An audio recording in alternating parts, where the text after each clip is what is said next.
Hello students, welcome to education insight. स्वागत है आप सभी लोगों का क्रैश कोर्स के आखिरी लेक्चर नंबर 10 में। आज इस लेक्चर में बात करेंगे कैश फ्लो स्टेटमेंट के बारे में।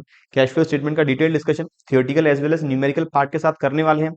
क्या डेफिनेशन रहेगी कैश फ्लो स्टेटमेंट की, क्या ऑब्जेक्टिव रहेंगे और कैश फ्लो स्टेटमेंट का एक कंप्लीट फॉर्मेट ऑपरेटिंग, इन्वेस्टिंग और फाइनेंसिंग एक्टिविटी में किस तरह से डिवाइड रहेगा, ये बात करेंगे। प्लस आपकी जो भी दिक्कतें हैं इंटरिम, फाइनल, प्रपोज इवेंट को लेकर, टैक्सेशन एडजस्टमेंट किस तरह से होगा अगर मुझे प्रोविजन फॉर टैक्स गिवन है, टैक्स पेड गिवन है या provision created during the year given है, उस वाले केस में।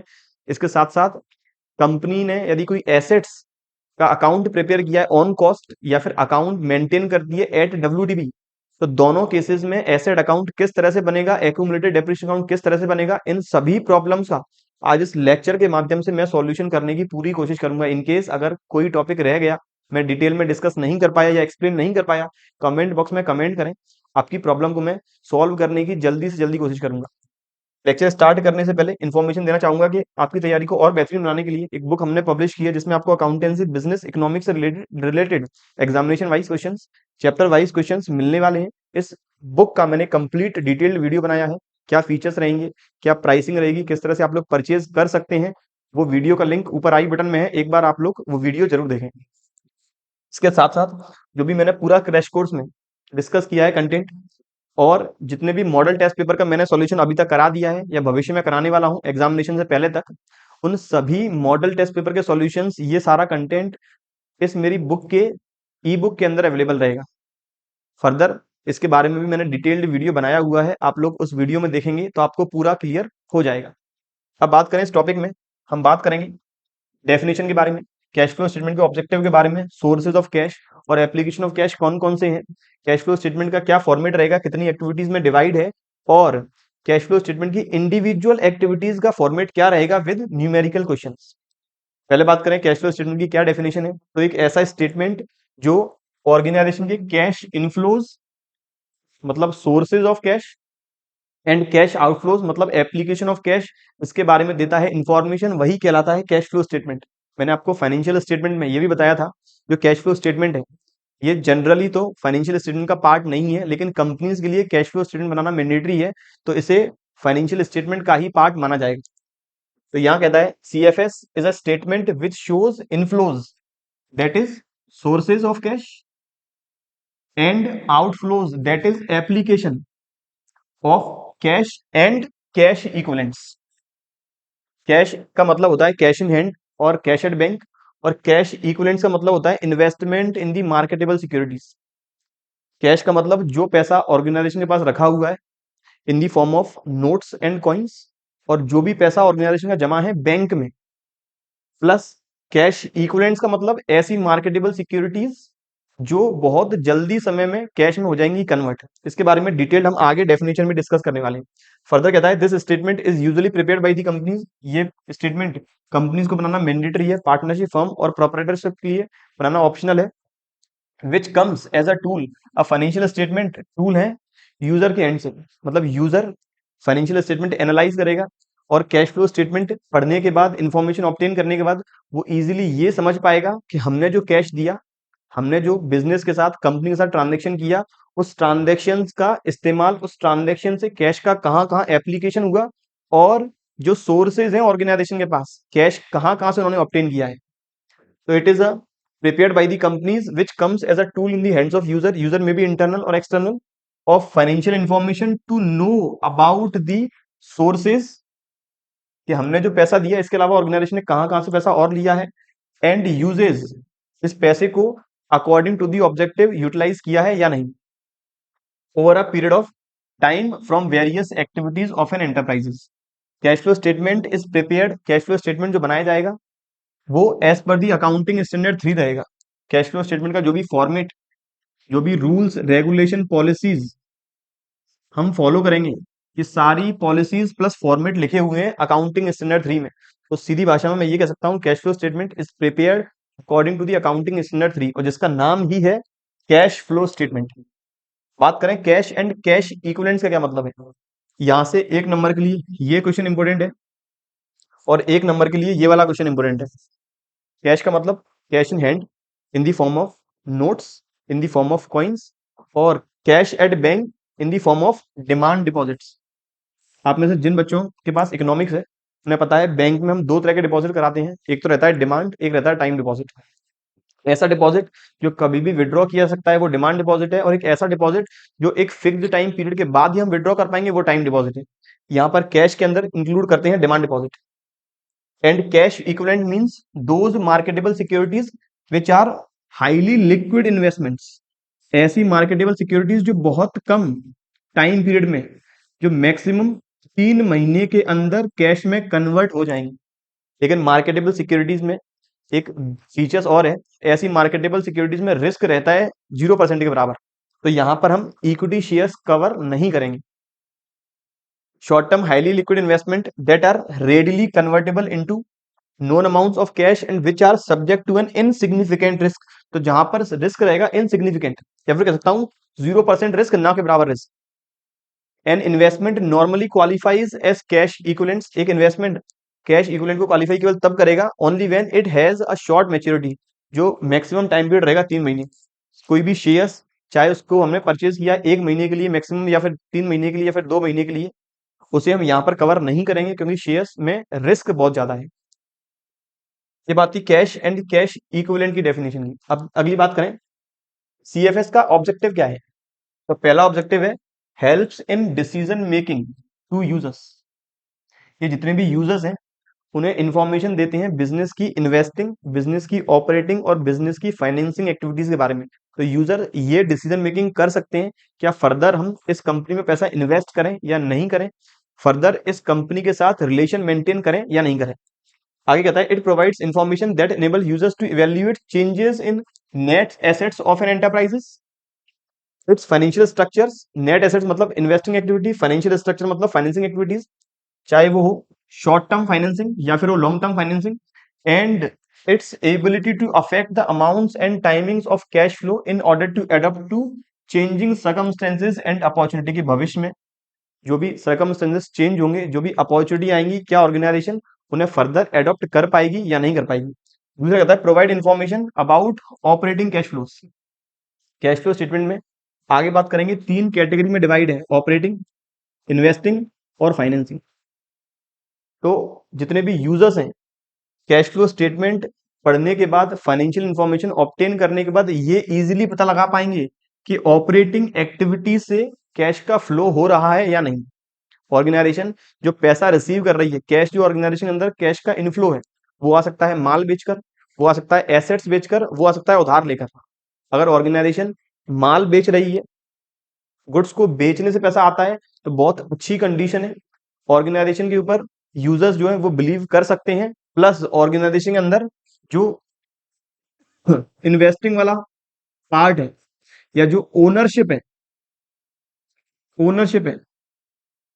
ये होगी इंक्रीज। और इनकेस अगर ऑर्गेनाइजेशन के पास ऑपरेटिंग एक्टिविटी से कैश फ्लो नहीं आ रहा है, कैश फ्लो का रीजन है इन्वेस्टिंग एक्टिविटी, एसेट्स बेचने से ही पैसा आ रहा है, उस केस में यूजर्स ऑर्गेनाइजेशन में पैसा इन्वेस्ट नहीं करेंगे क्योंकि ऑर्गेनाइजेशन खुद ही एसेट्स बेचना चालू कर रही है, तो ऑर्गेनाइजेशन पैसा कमा के कहां से देगी यूजर्स को। तो इनकेस अगर ऑर्गेनाइजेशन के अंदर ऑपरेटिंग कैश फ्लोज हैं, इसका मतलब वो इन्वेस्ट कर रहे हैं सही डायरेक्शन में, वो इन्वेस्ट करेंगे सही डायरेक्शन में, तो फर्दर जो यूजर्स हैं वो ऑर्गेनाइजेशन के अंदर इन्वेस्ट करना चाहेंगे।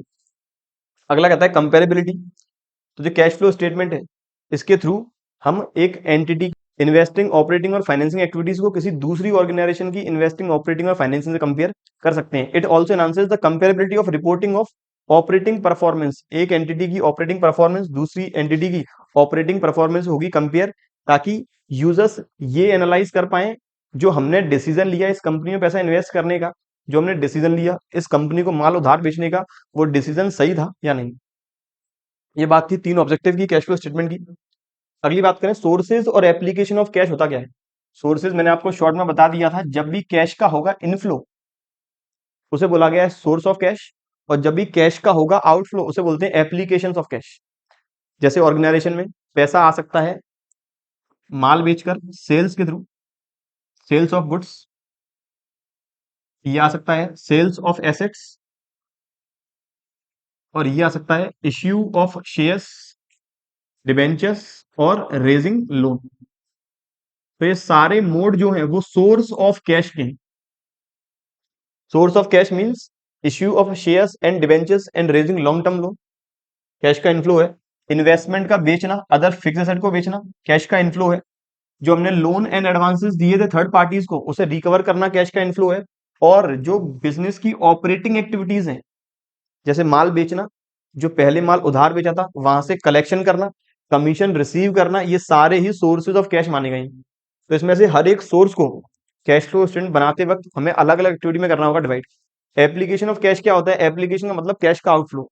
मैंने जो डिबेंचर इश्यू किए, प्रेफरेंस शेयर इश्यू किए, उन्हें रिडीम करना, जो लोन लिया था उसका रीपेमेंट करना, फर्दर एसेट्स और परचेज करना, इन्वेस्टमेंट में पैसा इन्वेस्ट करना या इन्वेस्टमेंट परचेज करना, लोन्स एंड एडवांसेस और देना अपनी रिलेटेड पार्टीज को या फिर अनरिलेटेड थर्ड पार्टीज को, प्लस गुड्स को परचेज करना, नगद परचेज करना या फिर उधार परचेज कर रहे हैं तो क्रेडिटर्स को पेमेंट करना, एक्सपेंसेस पेड करना।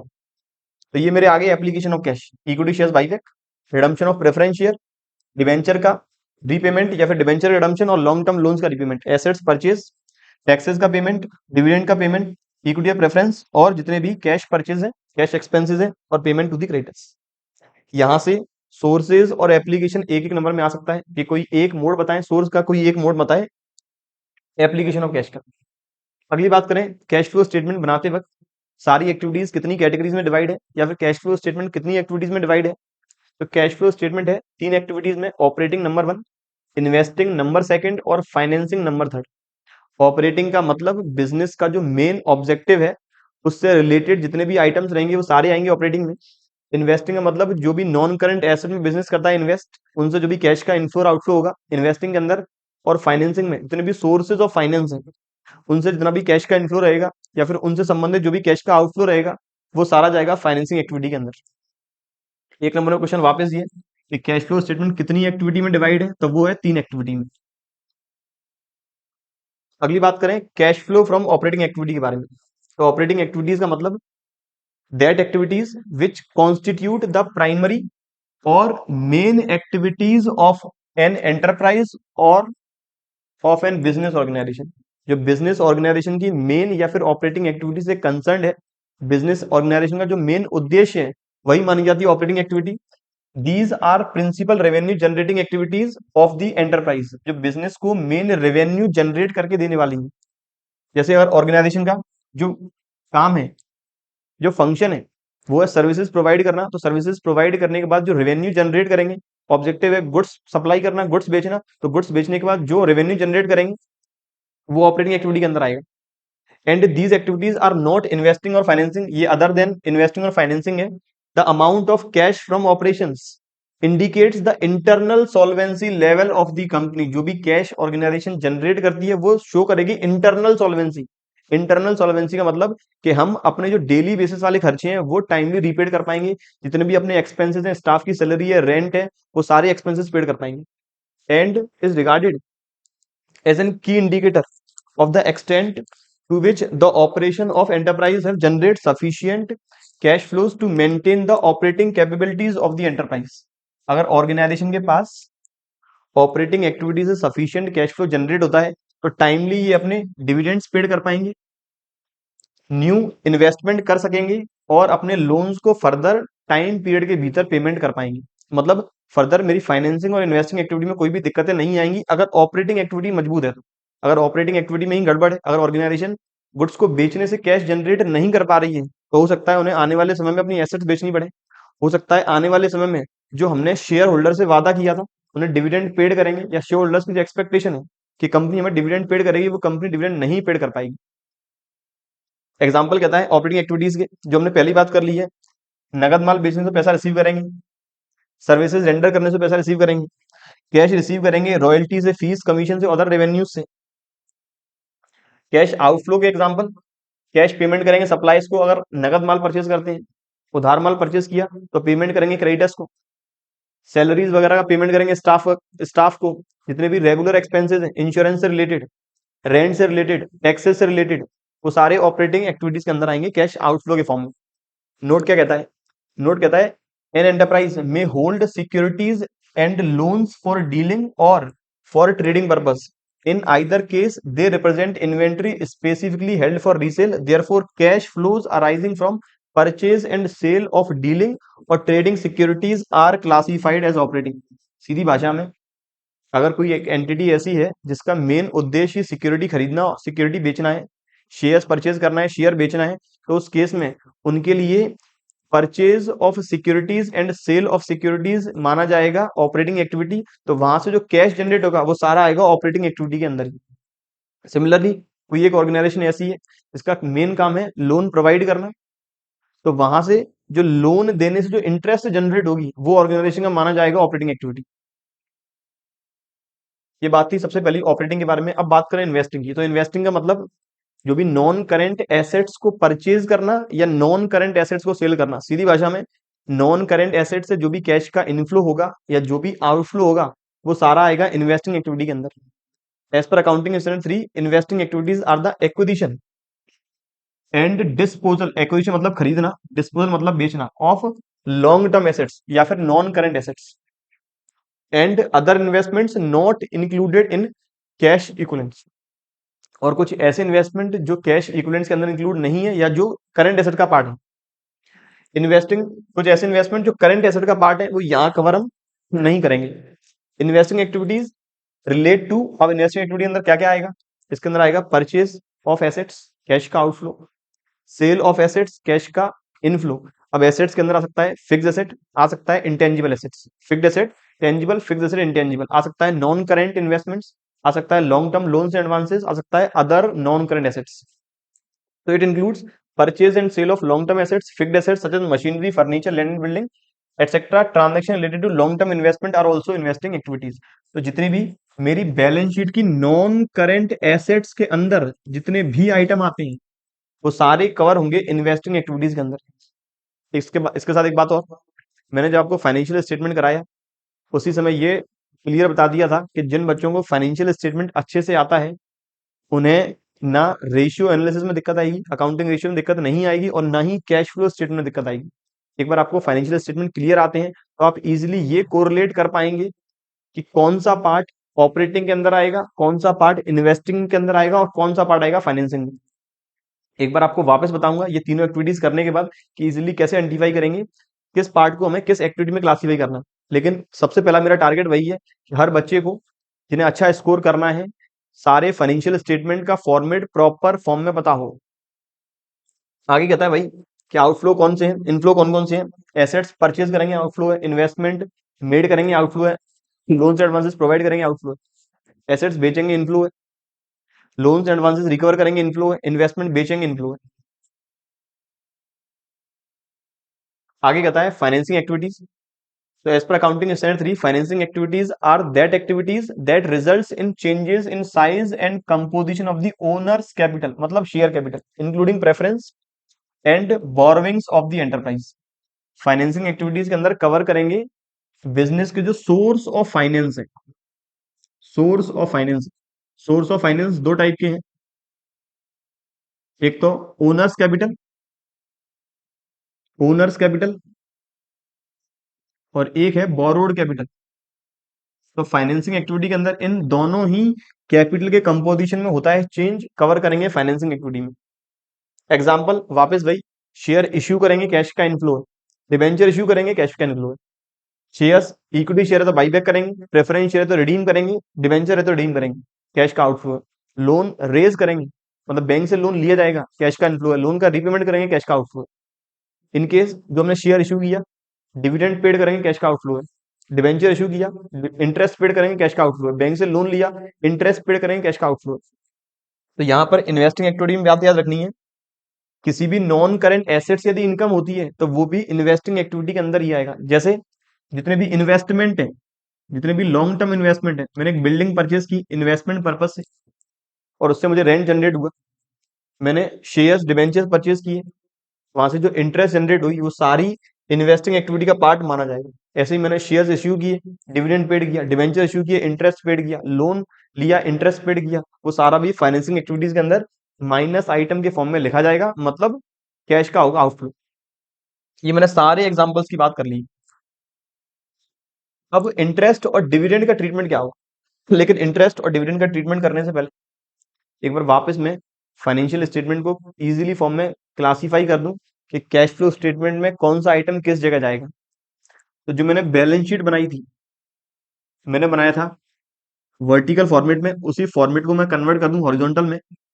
तो बैलेंस शीट में सबसे पहले आता है शेयर होल्डर फंड, फिर है नॉन करंट लाइबिलिटी, और फिर है करंट लाइबिलिटी। मैंने यहाँ पर share application money pending allotment को कर दिया इग्नोर, क्योंकि उसका ज़्यादा ज़्यादा उसका यूटिलाइजेशन नहीं है। एसेट साइड में आएगा नॉन करंट एसेट और करंट एसेट। जो शेयर होल्डर फंड वाला पार्ट है, उसमें से दो कैटेगरी आएंगी। एक तो आएगा शेयर कैपिटल, एक आएगा reserve surplus. Non current liability में हेडिंग मेरी आएगी long term borrowings, long term provision, deferred tax liability को मैं कर रहा हूं ignore, other current liability. Current liability में short term borrowings, trade payable, short term provision और other current liability. Non current asset में फिक्स्ड एसेट, फिक्स्ड एसेट में tangible, intangible, capital WIP, intangible assets under development. फिर fixed asset के बाद non current investment, long term loans and advances, other non current asset. फिर इसका current asset में trade receivable, short term loans and advances, inventory, cash and cash equivalent, other current asset और short term investment. ये मेरे balance sheet item थे। Statement of P&L में सबसे पहले मेरा आया रेवेन्यू, चाहे वो ऑपरेटिंग हो, मतलब रेवेन्यू फ्रॉम ऑपरेशन हो, या फिर वो अदर इनकम हो। फिर मेरे सारे आए एक्सपेंसेस। एक्सपेंस के अंदर कॉस्ट ऑफ मटेरियल कंज्यूम्ड, इसके बाद purchase of stock in trade, changes in inventory, employ benefit expense, finance cost, depreciation and amortization और अदर एक्सपेंस। ये मैंने सारे एक्सपेंस लिखे, इनकम में से माइनस किया एक्सपेंस, तो आया मेरा प्रॉफिट बिफोर टैक्स। फिर मैंने माइनस किया टैक्स, मेरा आ गया प्रॉफिट आफ्टर टैक्स। फिर मैंने आफ्टर टैक्स का किया एप्रोप्रिएशन। मुझे इतना फॉर्मेट पता है। अब देखें क्लासिफिकेशन कैसे होगा। तो जो स्टेटमेंट ऑफ P&L है, इसमें से जितने भी आइटम ऑपरेटिंग नेचर के हैं वो सारे जाएंगे ऑपरेटिंग एक्टिविटीज के अंदर। किस तरह से प्रेजेंट करने हैं वो फॉर्मेट में आपको आगे बताने वाला हूँ। तो ऑपरेटिंग एक्टिविटी के अंदर जितना भी स्टेटमेंट ऑफ P&L में ऑपरेटिंग आइटम्स है वो सारे जाएंगे ऑपरेटिंग एक्टिविटीज में। बैलेंस शीट में से जो करंट एसेट और जो करंट लाइबिलिटी वाला पार्ट है ये भी जाएगा ऑपरेटिंग एक्टिविटी में, क्योंकि इसका जो रिलेशन है वो वर्किंग कैपिटल के साथ है। बिजनेस लंबे समय तक काम कर पाए, इजीएस्ट फॉर्म में काम कर पाए, इसीलिए करंट एसेट्स और करंट लाइबिलिटी पार्ट माने गए हैं ऑपरेटिंग के। अब मेरे पास ये हो गया, कलर चेंज कर देता हूं। मेरा पार्ट ये हो चुका है, मेरा करंट एसेट पूरा हो चुका है और मेरी करंट लाइबिलिटी पूरी हो चुकी है। कुछ दो तीन पॉइंट याद रखने पड़ेंगे, उसके बारे में आगे बताऊंगा। जैसे यहाँ पर बैंक ओवरड्राफ्ट के बारे में, यहाँ पर अदर करंट एसेट के बारे में, वो हम आगे डिटेल में डिस्कस करने वाले हैं। अब मेरे पास बचा नॉन करंट एसेट, मेरे पास बचा है शेयर होल्डर फंड, मेरे पास बचा है नॉन करंट लाइबिलिटी। जो नॉन करंट एसेट है ये पार्ट है इन्वेस्टिंग का, ये पार्ट है इन्वेस्टिंग का। अब दो ही आइटम रह गए हैं, नॉन करंट लाइबिलिटी और share holder fund. Share holder fund में से जो share capital source of finance है, non current liability source of finance है, तो ये दोनों आएंगे इन्वेस्टिंग एक्टिविटी के अंदर। सॉरी, ये आएंगे फाइनेंसिंग एक्टिविटी के अंदर। इन्वेस्टिंग तो नहीं, फाइनेंसिंग। ये आएंगे फाइनेंसिंग एक्टिविटी के अंदर। तो ये मैंने पूरा स्टेटमेंट ऑफ P&L और बैलेंस शीट क्लासीफाई कर दिया अलग अलग एक्टिविटीज में। बस अब आपको क्या याद रखना है, कुछ स्पेसिफिक एडजस्टमेंट ऐसे होंगे जिनके साथ आपको केयरफुल रहना है। जैसे डिविडेंड है, इंटरेस्ट है, बैंक ओडी है, अदर करंट एसेट है, रिजर्व एंड सरप्लस है। इनके कंटेक्स्ट में आपको सावधान रहने की जरूरत है, तब आप लोग इजीली और अच्छी तरह से कैश फ्लो बनाना सीख जाएंगे। ये मैंने कुछ अभी तक क्लासिफिकेशन कैसे हुआ उसका एक रफ में बात कर ली है, डिटेल में डिस्कस अब करने वाले हैं। अब सबसे पहले है ट्रीटमेंट क्या होगा इंटरेस्ट और डिविडेंड का। इंटरेस्ट याद रखना है, मैं क्लासीफाई कर दूं यहाँ पे इंटरेस्ट और डिविडेंड। हो सकता है ऑर्गेनाइजेशन को इंटरेस्ट मिल रही हो सकता है ऑर्गेनाइजेशन को डिविडेंड भी मिल रहा हो, मतलब दोनों का हो इनफ्लो।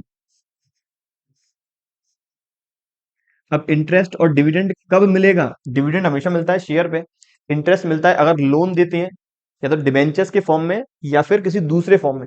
मतलब इंटरेस्ट हमेशा मिलेगा लोन पे, डिविडेंड मिलेगा हमेशा शेयर पे।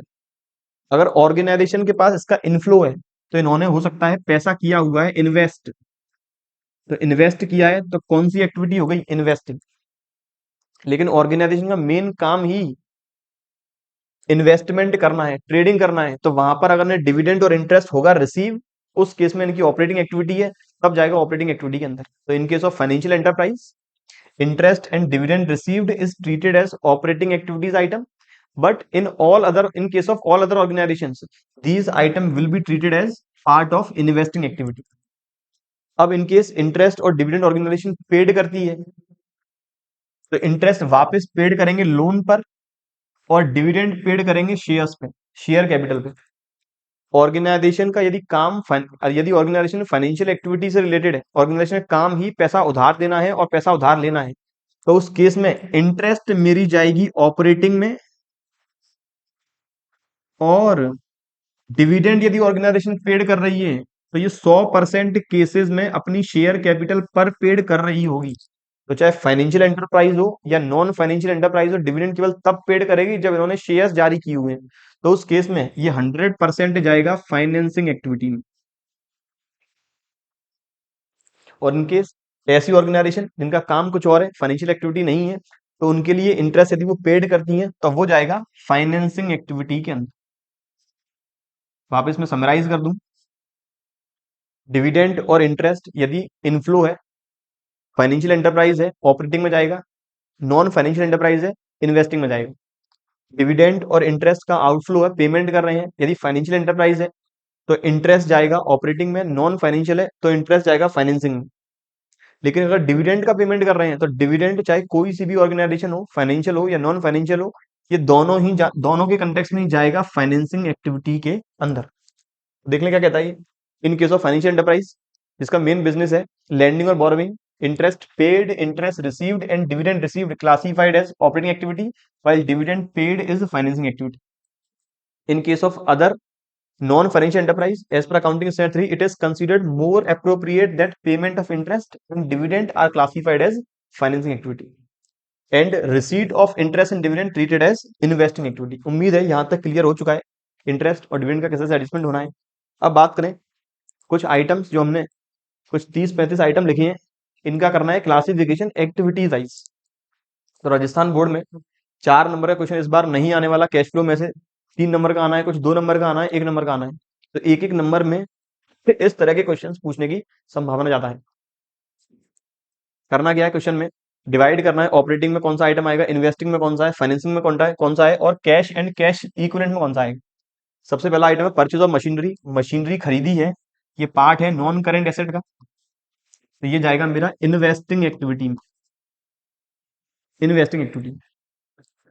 Proceeds from issue of equity share capital, equity share capital जारी की है, तो ये आएगा मेरा फाइनेंसिंग एक्टिविटी में, financing. Cash revenue from operation मतलब कैश सेल्स, ये आइटम है ऑपरेटिंग, तो जाएगा ऑपरेटिंग एक्टिविटी में, माल बेचना या फिर सर्विसेज रेंडर करना।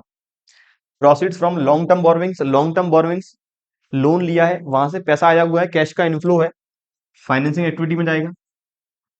इस क्वेश्चन में केवल और केवल ये बताना है किस एक्टिविटीज में डिवाइड करेंगे। मैं साथ साथ आपको ये भी बताता चल रहा हूँ कैश का इनफ्लो होगा या आउटफ्लो होगा। अगला कह रहा है proceeds from sale of old machinery, पुरानी मशीनरी बेची है, मेरी एसेट्स हो गई कम, कैश का इनफ्लो है और जाएगा इन्वेस्टिंग में। पैसा आया वो भी डेटर से, डेटर्स कौन कौन सी पार्टीज हैं, कौन से लोग हैं जिन्हें ऑर्गेनाइजेशन कंटिन्यूस माल बेचती है उधार, तो ये आएगा मेरा ऑपरेटिंग में, कैश का inflow. Further trading commission received, trading commission व्यापारिक कुछ हमें कमीशन रिसीव हुआ है, मेन जिस आइटम में बिजनेस कर रहे हैं उसी आइटम से रिलेटेड हमें कमीशन रिसीव होता है, या मेन काम ही कमीशन रिसीव करने का ही, तो ये ट्रेडिंग कमीशन में जाएगा ऑपरेटिंग में। Further purchase of non current investment, part है नॉन करंट एसेट का, इन्वेस्टिंग में। Redemption of preference share, source of finance है, डिक्रीज हो रही है, कैश का आउटफ्लो फाइनेंसिंग के अंदर, शेयर्स रिडीम करेंगे तो। कैश परचेजेस ऑपरेटिंग आइटम है, कैश का आउटफ्लो है। Proceeds from sale of non current investment वापस इन्वेस्टिंग एक्टिविटी है, कैश का इनफ्लो हमने नॉन करंट इन्वेस्टमेंट्स बेच दिए। अगला कहता है परचेज ऑफ गुडविल, गुडविल खरीदी है, ये है मेरी नॉन करंट एसेट, जाएगा इन्वेस्टिंग में, cash outflow. Cash paid to supplier, suppliers कौन है, जिनसे हम उधार माल परचेज करते हैं या फिर जिनसे हम रेगुलरली माल परचेज कर रहे हैं, उन्हें पेमेंट कर रहे हैं, ऑपरेटिंग है। Interim dividend paid on equity shares, interim final और प्रपोज डिविडेंड में क्या डिफरेंस है इस लेक्चर में ही बात करेंगे, लेकिन यहाँ पर केवल इंटरिम डिविडेंड के बारे में बात कर रहे हैं। पेड किया है फाइनेंसिंग एक्टिविटी में, कैश का आउटफ्लो। अगला कहता है एम्प्लॉय बेनिफिट एक्सपेंस, ये आइटम है स्टेटमेंट ऑफ पीएनएल के अंदर आता है, ऑपरेटिंग आइटम है, कैश का आउटफ्लो ऑपरेटिंग के अंदर आएगा। Proceed from sale of patents, patents बेचने से पैसा रिसीव हुआ है, इन्वेस्टिंग एक्टिविटी है, कैश का inflow. Interest received on debentures held as investment, मैंने इन्वेस्टमेंट के कंटेक्स्ट में डिवेंचर हेल्ड किए थे और वहां से इंटरेस्ट रिसीव हुआ है, इन्वेस्टमेंट मान रहे हैं, नॉन ट्रेड है, लंबे समय के लिए है, तो ये जाएगा मेरा इन्वेस्टिंग एक्टिविटी। इंटरेस्ट पेड की लॉन्ग टर्म बोरिंग्स में, long term borrowing source of finance है फाइनेंसिंग एक्टिविटी में। Office and administrative expenses, normal routine functioning के लिए पेमेंट किया है, ऑपरेटिंग एक्टिविटी है। Manufacturing overhead paid operating, dividend received किया है, शेयर्स पे इन्वेस्टमेंट हेल्ड किया, ये वापस मेरा इन्वेस्टिंग एक्टिविटीज। रेंट रिसीव्ड किया, property held as investment, property investment की तरह हमने रखी हुई है, वापस investing. Selling distribution operating, income tax paid operating. इसके बाद dividend paid on preference share, जो भी प्रेफरेंस शेयर पर डिविडेंड पेड किया, ये मेरा आ गया फाइनेंसिंग।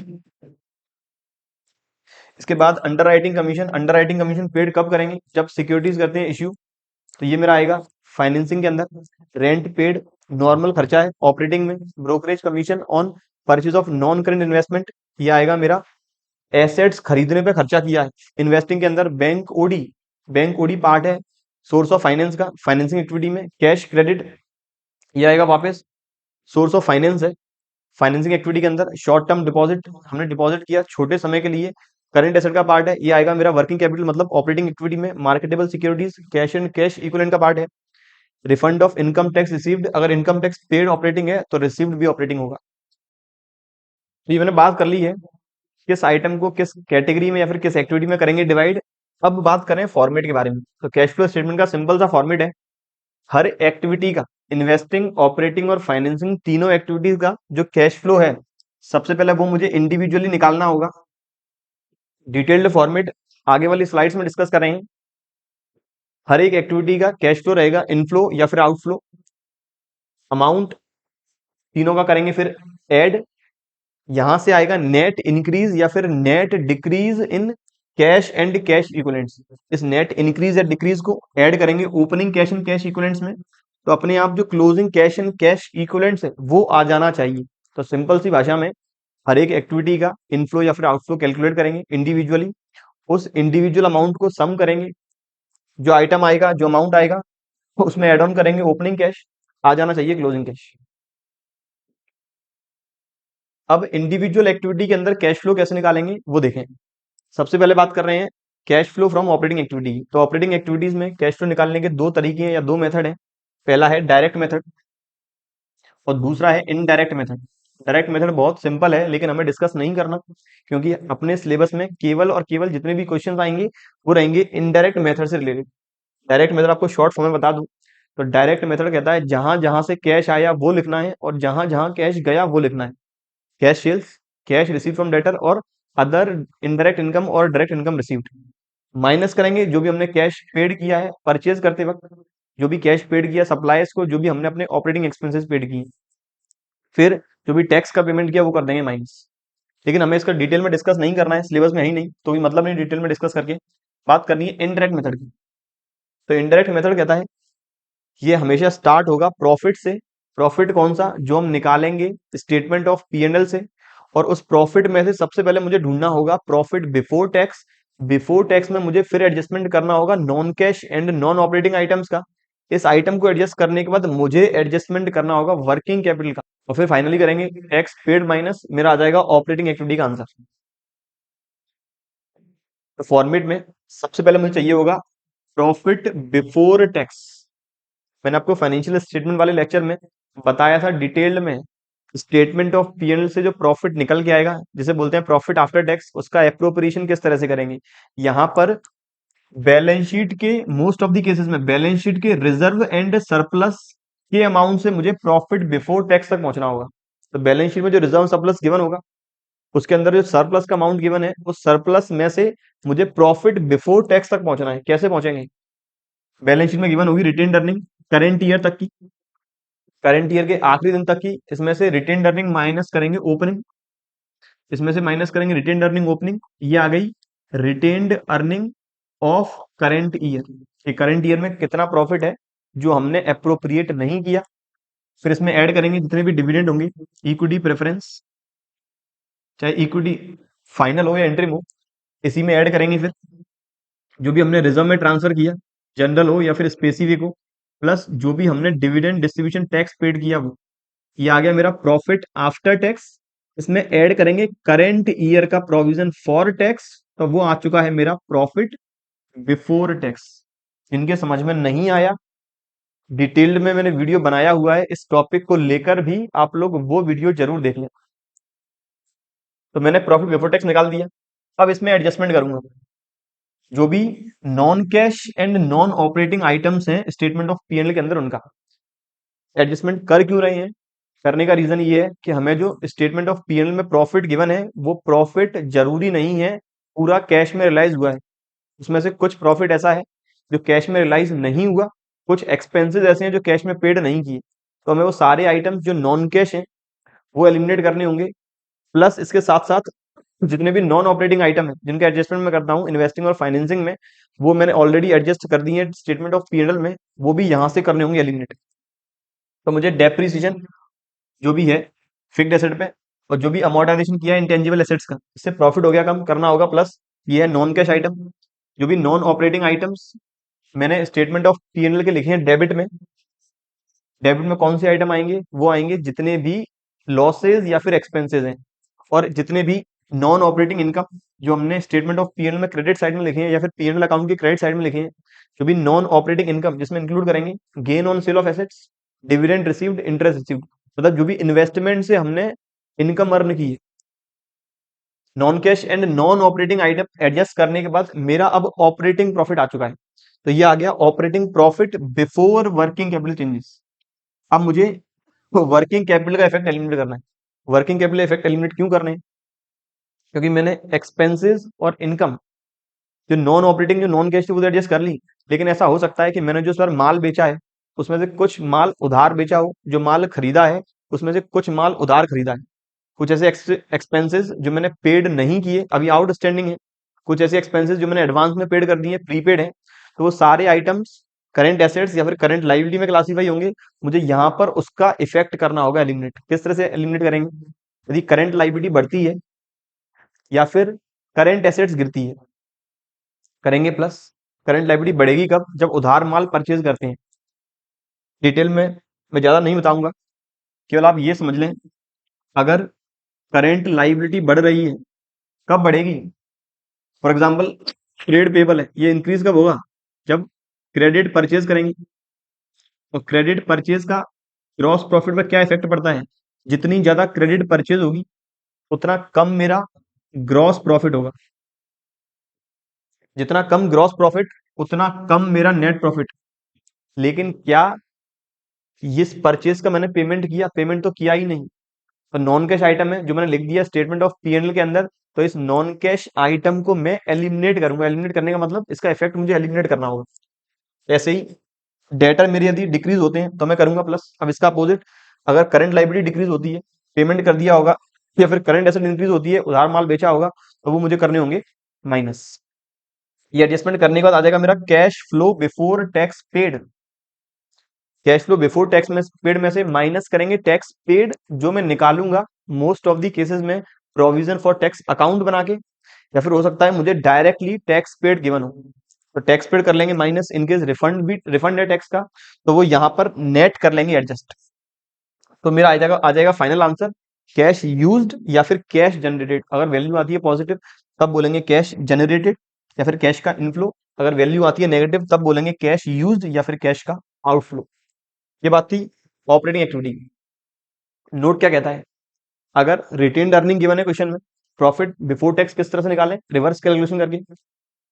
दूसरा कहता है अगर इंटेंजिबल एसेट्स है रिड्यूस रिड्यूस हो रही है, चाहे इंटेंजिबल एसेट्स रिड्यूस हो रही हो या फिर टेंजिबल एसेट्स रिड्यूस हो रही हो, अगर मेरी टेंजिबल या फिर इंटेंजिबल एसेट्स गिरती है, 100% केसेस में अगर क्वेश्चन साइलेंट है माना जाएगा डेप्रिसिएशन है या फिर अमोर्टाइजेशन है, नॉन कैश आइटम है। Only those non operating items are adjusted, केवल वही नॉन ऑपरेटिंग आइटम एडजस्ट करनी है जो स्टेटमेंट ऑफ पीएनएल के अंदर है। इनकेस कुछ नॉन ऑपरेटिंग आइटम ऐसे हैं जो हमने एडजस्ट कर दिए हैं सिक्योरिटी प्रीमियम रिजर्व से या फिर कैपिटल रिजर्व से, उस केस में मैंने प्रॉफिट कम नहीं किया, तो वो आइटम एडजस्ट नहीं होंगे ऑपरेटिंग एक्टिविटी में। ये बात थोड़ा समझना टिपिकल है। इनकेस जिन बच्चों को ये पॉइंट समझ में नहीं आया हो इग्नोर कर दें। अगला कहता है fourth point, on the adjustment of working capital, जब भी वर्किंग कैपिटल एडजस्टमेंट करेंगे करंट एसेट में हमें फिक्टिशियस एसेट इंक्लूड नहीं करनी है, करंट एसेट में cash and cash equivalent include नहीं करना है, क्योंकि कैश एंड कैश इक्विवेलेंट्स सबसे आखिरी में एडजस्ट करेंगे कैश फ्लो स्टेटमेंट के सबसे आखिरी पार्ट में।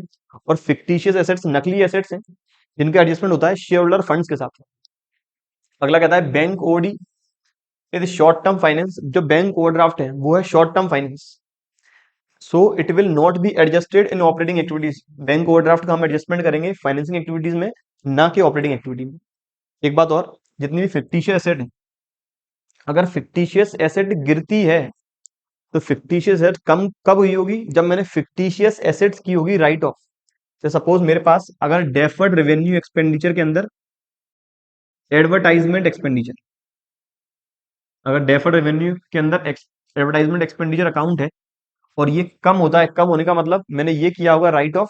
राइट ऑफ कहां से करेंगे, स्टेटमेंट ऑफ पीएनएल से, तो वो आ जाएगा मेरा नॉन कैश आइटम के अंदर, वो आ जाएगा यहीं पर नॉन कैश आइटम। तो फिक्टिशियस एसेट्स का एडजस्टमेंट भी मुझे नहीं करना है वर्किंग कैपिटल के अंदर। अगला कह रहा है यदि टैक्स रिफंड गिवन है तो टैक्स पेड में से हो जाएगा एडजस्ट। फिर इसके बाद अगर ओपनिंग या closing provision for tax given है, अगर मुझे प्रोविजन फॉर टैक्सेस का ओपनिंग और क्लोजिंग बैलेंस गिवन है केवल, उस केस में एडजस्टमेंट क्या होगा, उस केस में ऐसा मानेंगे जो ओपनिंग प्रोविजन है वो इस साल हमने पेड किया होगा, क्योंकि वो प्रोविजन है क्या, पिछले साल जो इनकम बनी उस इनकम पर मुझे करंट ईयर में टैक्स पेड करना है। और जो क्लोजिंग प्रोविजन है, उस प्रोविजन का मतलब करंट ईयर में फर्म ने या कंपनी ने जो इनकम कमाई उस इनकम पर टैक्स का पेमेंट होगा अगले साल। ये हमने फ्यूचर की एंटीसिपेटेड लायबिलिटी आज ही रिकॉर्ड कर ली है। क्लोजिंग प्रोविजन इस साल बनाया होगा स्टेटमेंट ऑफ पीएनएल से, तो वो प्रॉफिट बिफोर टैक्स निकालने के लिए हो जाएगा ऐड। और जो ओपनिंग प्रोविजन है उसका मैंने किया होगा पेमेंट, तो वो मेरा आखिरी में ऑपरेटिंग एक्टिविटी में हो जाएगा माइनस। और इनकेस कोई और इन्फॉर्मेशन गिवन है तो वहां पर मुझे प्रोविजन फॉर टैक्सेशन अकाउंट बनाना होगा। आगे कहता है इसी के बाद ये अपना फिक्स एसेट, इसके बाद क्वेश्चन है ये अपना इन्वेस्टिंग एक्टिविटी वाला पार्ट का यहाँ आ गया है।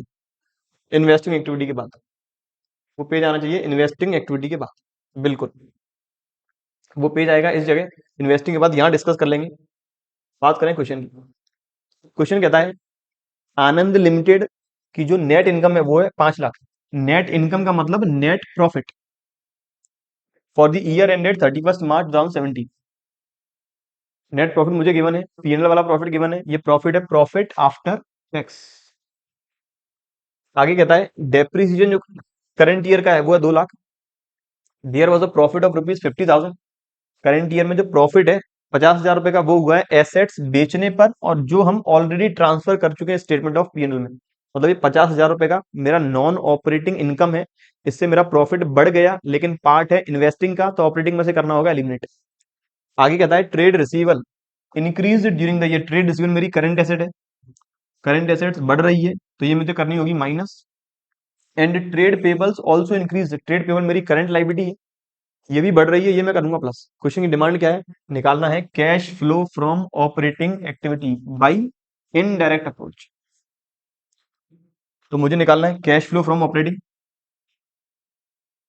सबसे पहले मुझे चाहिए profit before tax, profit before. हमें गिवन है प्रॉफिट आफ्टर टैक्स 5 लाख, यहाँ टैक्स का कोई भी प्रोविजन गिवन नहीं है, मानेंगे ये प्रॉफिट आफ्टर टैक्स ही बिफोर टैक्स है।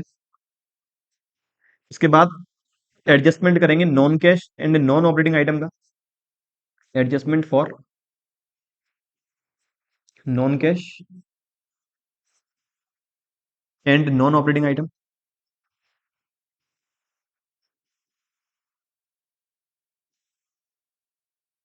नॉन कैश आइटम यहाँ पर एक तो मेरा है डेप्रिसिएशन, और नॉन ऑपरेटिंग आइटम मेरा है गेन ऑन सेल। तो डेप्रिसिएशन करेंगे प्लस जो है कुछ 2 लाख, और gain on cell non operating income है, ये अपन करेंगे माइनस। ये मैंने कर दिया माइनस। मेरा अमाउंट आ गया 1.5 लाख। तो यहां से मेरा अमाउंट आ गया 6,50,000। इसे बोलेंगे operating profit before working capital changes. अब इसमें एडजस्टमेंट करना पड़ेगा वर्किंग कैपिटल का, तो adjustment for working capital, adjustment for working capital changes. दो ही एडजस्टमेंट है, डेटर बढ़ रहे हैं, इंक्रीज इन ट्रेड रिसीवेबल ये करेंगे माइनस, और decrease sorry increase in trade payable ये करेंगे प्लस। ये ट्रेड रिसीवेबल और ये trade payable. Trade receivable increase है 40, ट्रेड पेबल इंक्रीज 60, तो 40 करेंगे माइनस, 60 करेंगे प्लस। इनकेस अगर कोई प्लस माइनस में हो जाती है गलती, तो वो आप लोग इग्नोर करके चलें, कि मेरा जो मोटिव है आपको केवल कॉन्सेप्ट क्लियर करना है। पहले आ रहा था 6.5 लाख, यहां से मेरा आ गया 20,000 प्लस, तो ये मेरा आ गया 6,70,000। कोई भी टैक्स पेड नहीं है, तो यही माना जाएगा कैश फ्लो, कैश इनफ्लो, या फिर cash generated from operating activity. उम्मीद करता हूं क्वेश्चन क्लियर हो चुका है। दूसरा कहता है, अब इन्फॉर्मेशन गिवन है पीएनएल अकाउंट के बारे में यमुना लिमिटेड का 31वां 17 का। इन्फॉर्मेशन क्या कहती है? सेल्स गिवन है, एक्सपेंसेस गिवन है, परचेस गिवन है, अदर एक्सपेंस गिवन है। सेल्स 10 लाख है, सेल्स मेरी है 10 लाख। ये कुछ खर्चे हुए 5 और 3 8, ये मेरे खर्चे हुए, ये होगा शायद 2 लाख। ये खर्चे हो गए मेरे टोटल 8.5 लाख। थोड़ा प्रिंटिंग मिस्टेक है, कंसिडर करते चलें। तो 5 लाख और 1.5 लाख मेरा हो गया 8.5 लाख टोटल एक्सपेंस, और मेरा प्रॉफिट बिफोर टैक्स आ गया 1.5 लाख। मुझे ऑपरेटिंग एक्टिविटी में चाहिए ही प्रॉफिट बिफोर टैक्स, ऑलरेडी वही गिवन है। आगे कहता है ट्रेड रिसीवल डिक्रीज हुए 30,000 से, तो करंट एसेट है, डिक्रीज होती है, करेंगे प्लस। यहां लिख देता हूं करेंगे प्लस।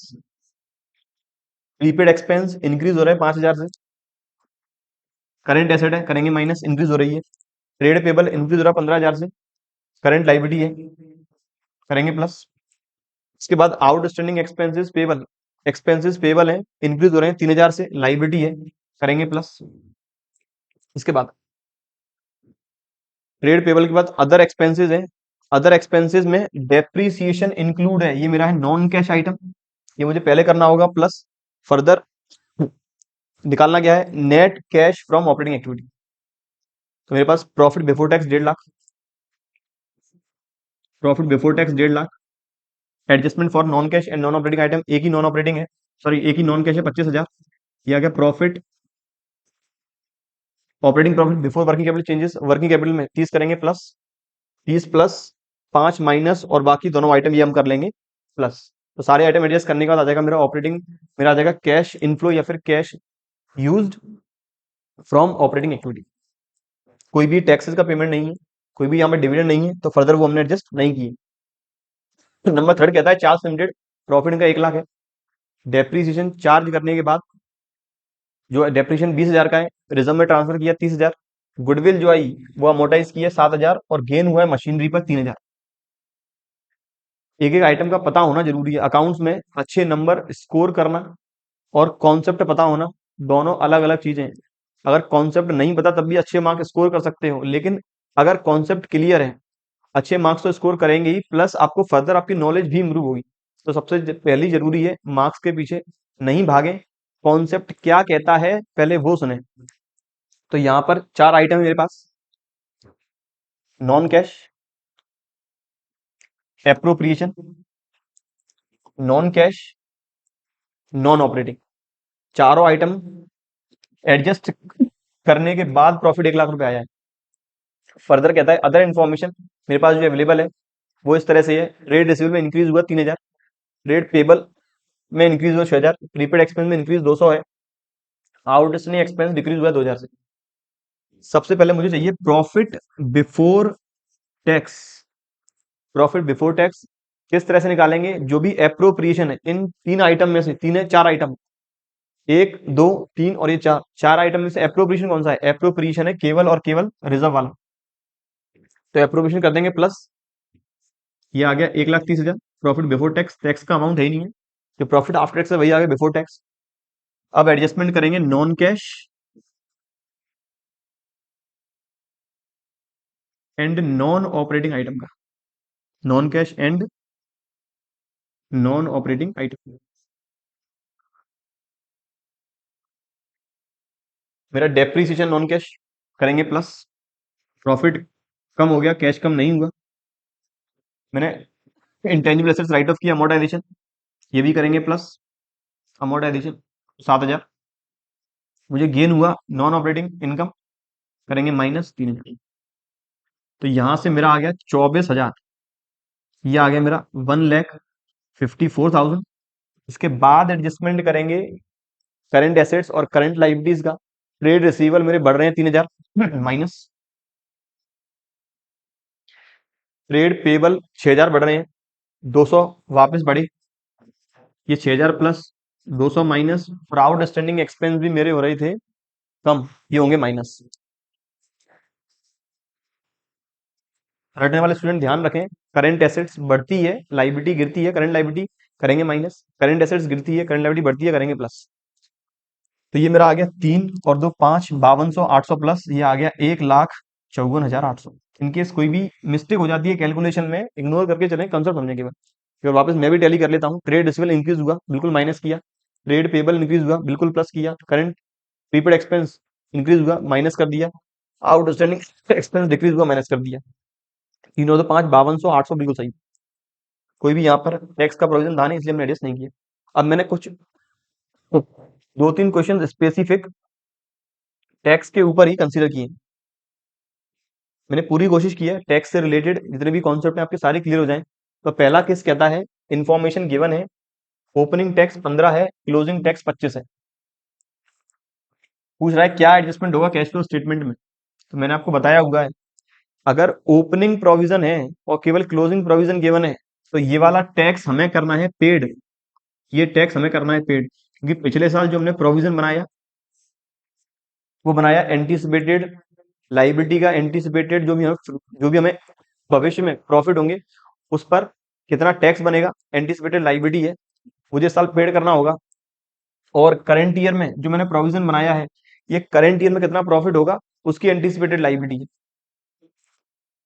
मैंने अभी शायद यहाँ पर एंटीसिपेटेड प्रॉफिट बोल दिया था, भविष्य का एंटीसिपेटेड प्रॉफिट। प्रॉफिट भविष्य का एंटीसिपेटेड नहीं है, प्रॉफिट करंट ईयर का ही है। करंट ईयर मतलब 2021-22 का। यहाँ पे पिछले साल 2021-22 का प्रॉफिट जो हुआ, फर्म इस पर टैक्स पेड करेगी अगले साल, कंपनी टैक्स पेड करेगी अगले साल। तो भविष्य की लाइबिलिटी का आज ही प्रोविजन बनाना है, तो वो टैक्स पेड करना होगा और इस टैक्स का बनाना होगा प्रोविजन। तो टैक्स पेड ऑपरेटिंग में सबसे आखिर में करते हैं माइनस, और provision for tax, profit before tax निकालने के लिए इसे करेंगे प्लस प्रॉफिट आफ्टर टैक्स में। तो आंसर कैसे लिखेंगे, opening provision is need to be paid in current year, so it will be deducted as minus item from cash flow after working capital changes, and provision of rupees 25,000 is created in the current year, so it will be added in profit after tax for the calculation of profit before tax। या फिर आप इसका account बनाकर भी बता सकते हैं। ये मेरा आ गया provision for tax account. Opening balance by balance brought down 15,000। Closing balance to balance carried down 25,000।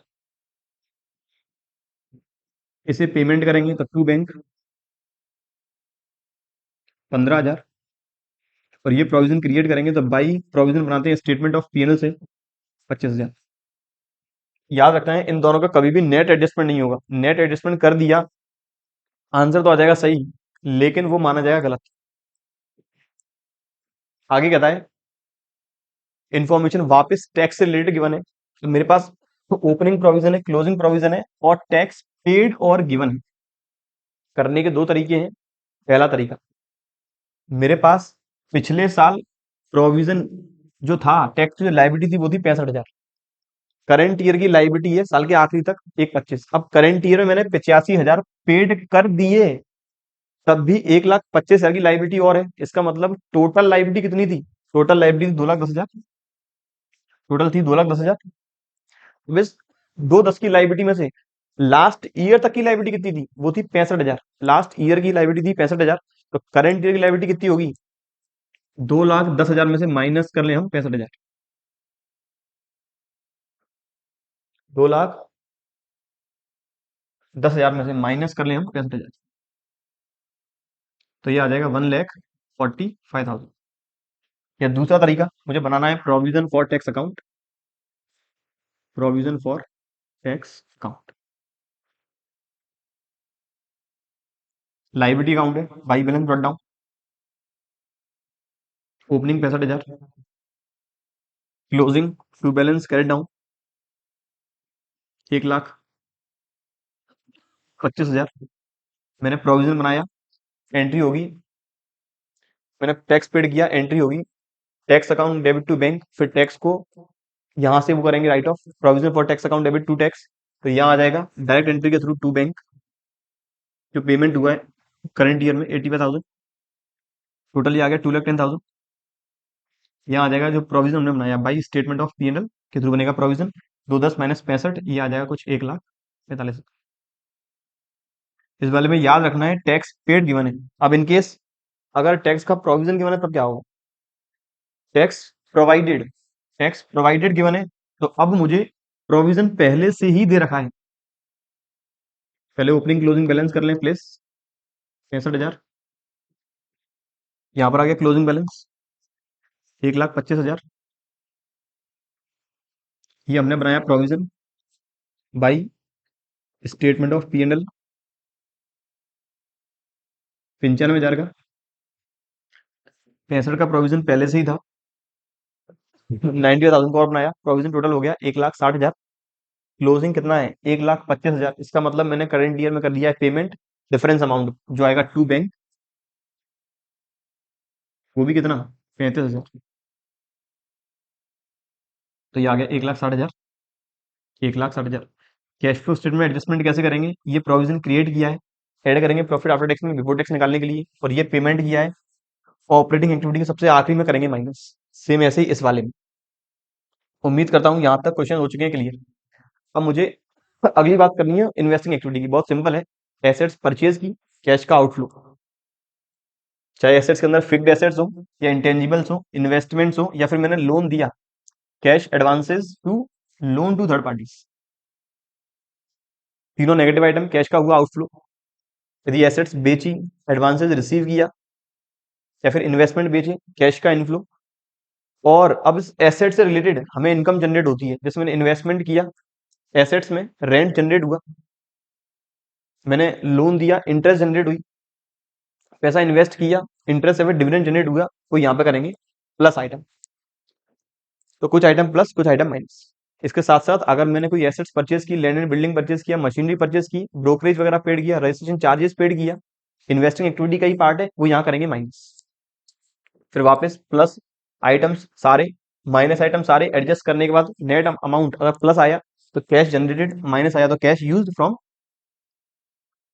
Investing activity. अब मेरे देखें नोट्स क्या कहते हैं, जो पहले स्लाइड थी। हम्म, यहाँ कहता है नोट नंबर 1, अगर क्लोजिंग फिक्स एसेट, हो सकता है closing fix asset opening fix asset ज्यादा हो सकता है closing fix asset opening fix asset से कम। In case closing value of fix assets is less than the opening और क्वेश्चन साइलेंट है, तो डिफरेंस माना जाएगा depreciation. Sir in case opening कम है, क्लोजिंग ज्यादा है, बच्चों उस केस में 100% केसेस ऐसे होंगे जहां पर डेप्रीसिएशन का अमाउंट करंट ईयर गिवन होगा, लेकिन इनकेस नहीं गिवन तो मानेंगे वो परचेज किया है। Fixed asset cost and accumulated depreciation both given, अगर अगर क्वेश्चन में फिक्स्ड एसेट एट कॉस्ट मतलब जिस रेट पे खरीदी थी, और फिक्स्ड एसेट के आज तक का एक्यूमुलेटेड डेप्रिसिएशन दोनों गिवन है, देन एसेट्स अकाउंट हमें केयरफुली बनाना होगा। वो आप लोगों की डिस्क्रिएशन, आप लोगों की नॉलेज पे डिपेंड करेगा कि आप कॉस्ट पे बनाना चाहते हैं या WDV पे। इसके लिए भी मैंने एक सेपरेट वीडियो बनाया हुआ है कि कैसे डिटेल में, उस वो वीडियो को हमने बनाया डिटेल में हर एक केस को कंसीडर करके, उसका लिंक ऊपर आपको आई बटन में मिलने वाला है। अच्छी तरह से आप समझ सकते हैं एसेट अकाउंट किस तरह से प्रिपेयर होगा। आगे कहता है अगर डेट ऑफ ट्रांजेक्शन गिवन नहीं कि किस दिन बेची, किस दिन खरीदी, किस दिन इन्वेस्टमेंट किया, तो मानेंगे last day of the accounting year. Same यही इन्वेस्टिंग में, सेम यही फाइनेंसिंग में, कि हमें गिवन नहीं है कब हमने सिक्योरिटी इश्यू की है, कब लोन लिया, मानेंगे last day of the accounting year. अगला कहता है अगर इन्वेस्टमेंट ट्रेडिंग पर्पस के लिए परचेज किया है तो वो पार्ट होगा करेंट इन्वेस्टमेंट का, तो यहाँ हम इसे कंसीडर नहीं करेंगे। और इनकेस अगर फाइनेंशियल एंटरप्राइज ने परचेज किया है तो उसका मेन काम ही सिक्योरिटीज खरीदना सिक्योरिटी बेचना है, तो उस केस में उसके लिए ऑपरेटिंग एक्टिविटी मानी जाएगी। इन केस ऑफ फाइनेंशियल एंटरप्राइज के कंटेक्स्ट में लोन लिया है तो उनके लिए वो ऑपरेटिंग आइटम है, यहाँ कंसिडर नहीं किया जाएगा। वहां से जो भी इनकम जनरेट होगी वो भी आएगी ऑपरेटिंग।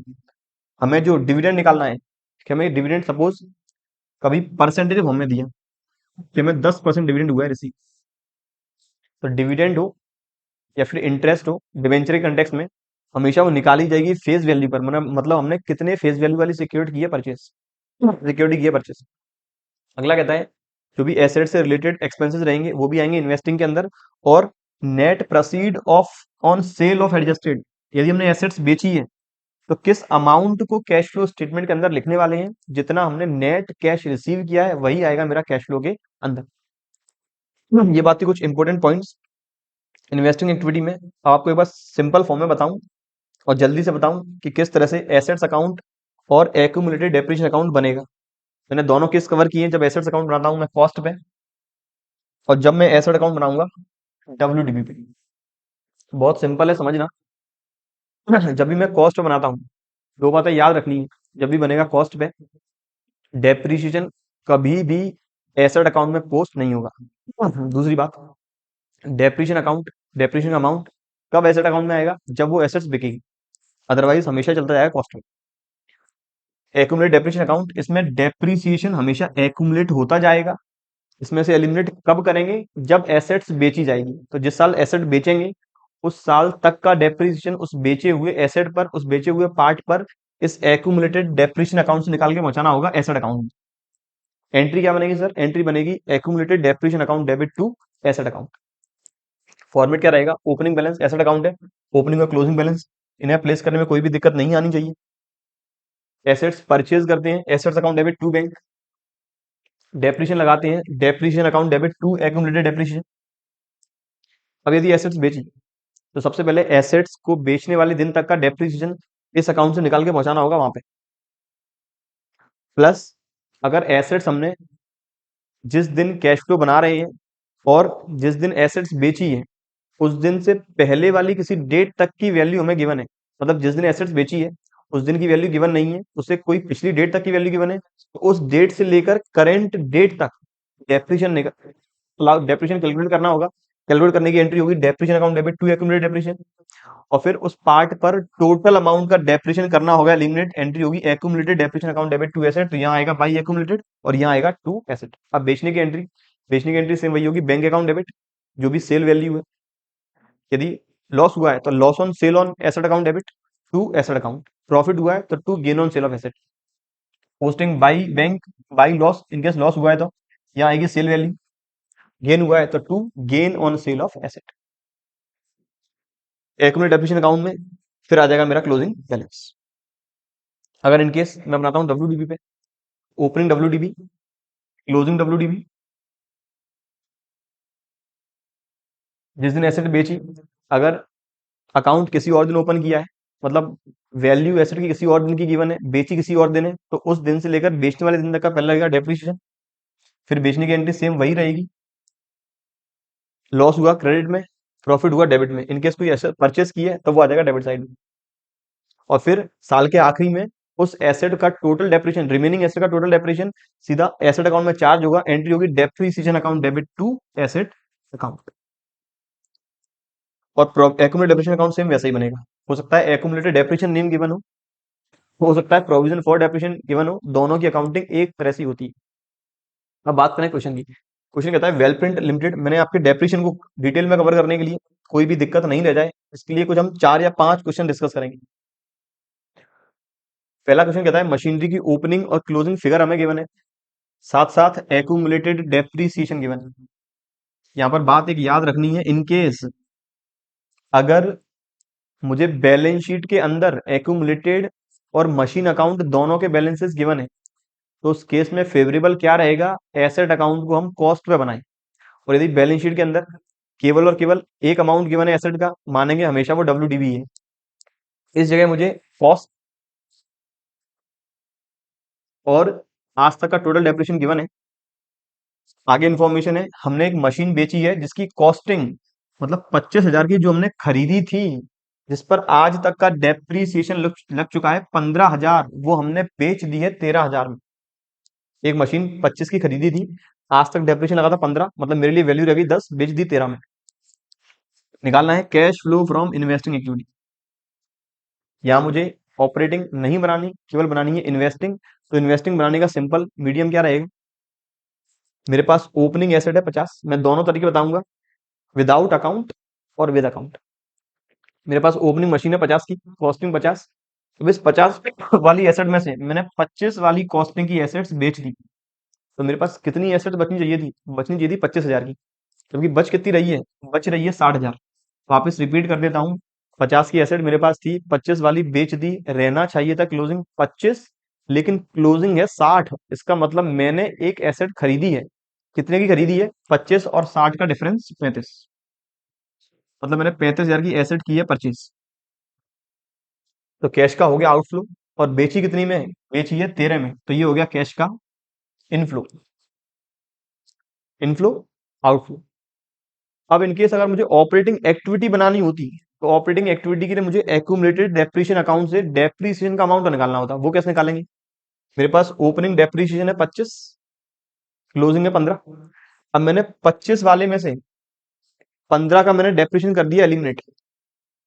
25 था ओपनिंग, इसमें से 15 वाला डेप्रिसिएशन मैंने कर दिया एलिमिनेट, तो मेरा डेप्रिसिएशन बचना चाहिए था 10,000। बच कितना रहा है, बच रहा है 15। इसका मतलब मैंने करंट ईयर में डेप्रिसिएशन चार्ज किया है 5,000 का। बात समझ में नहीं आई सर, कोई बात नहीं, अकाउंट देखें। ये मेरा आ गया कुछ मशीन अकाउंट, ये मेरा आ गया accumulated depreciation account.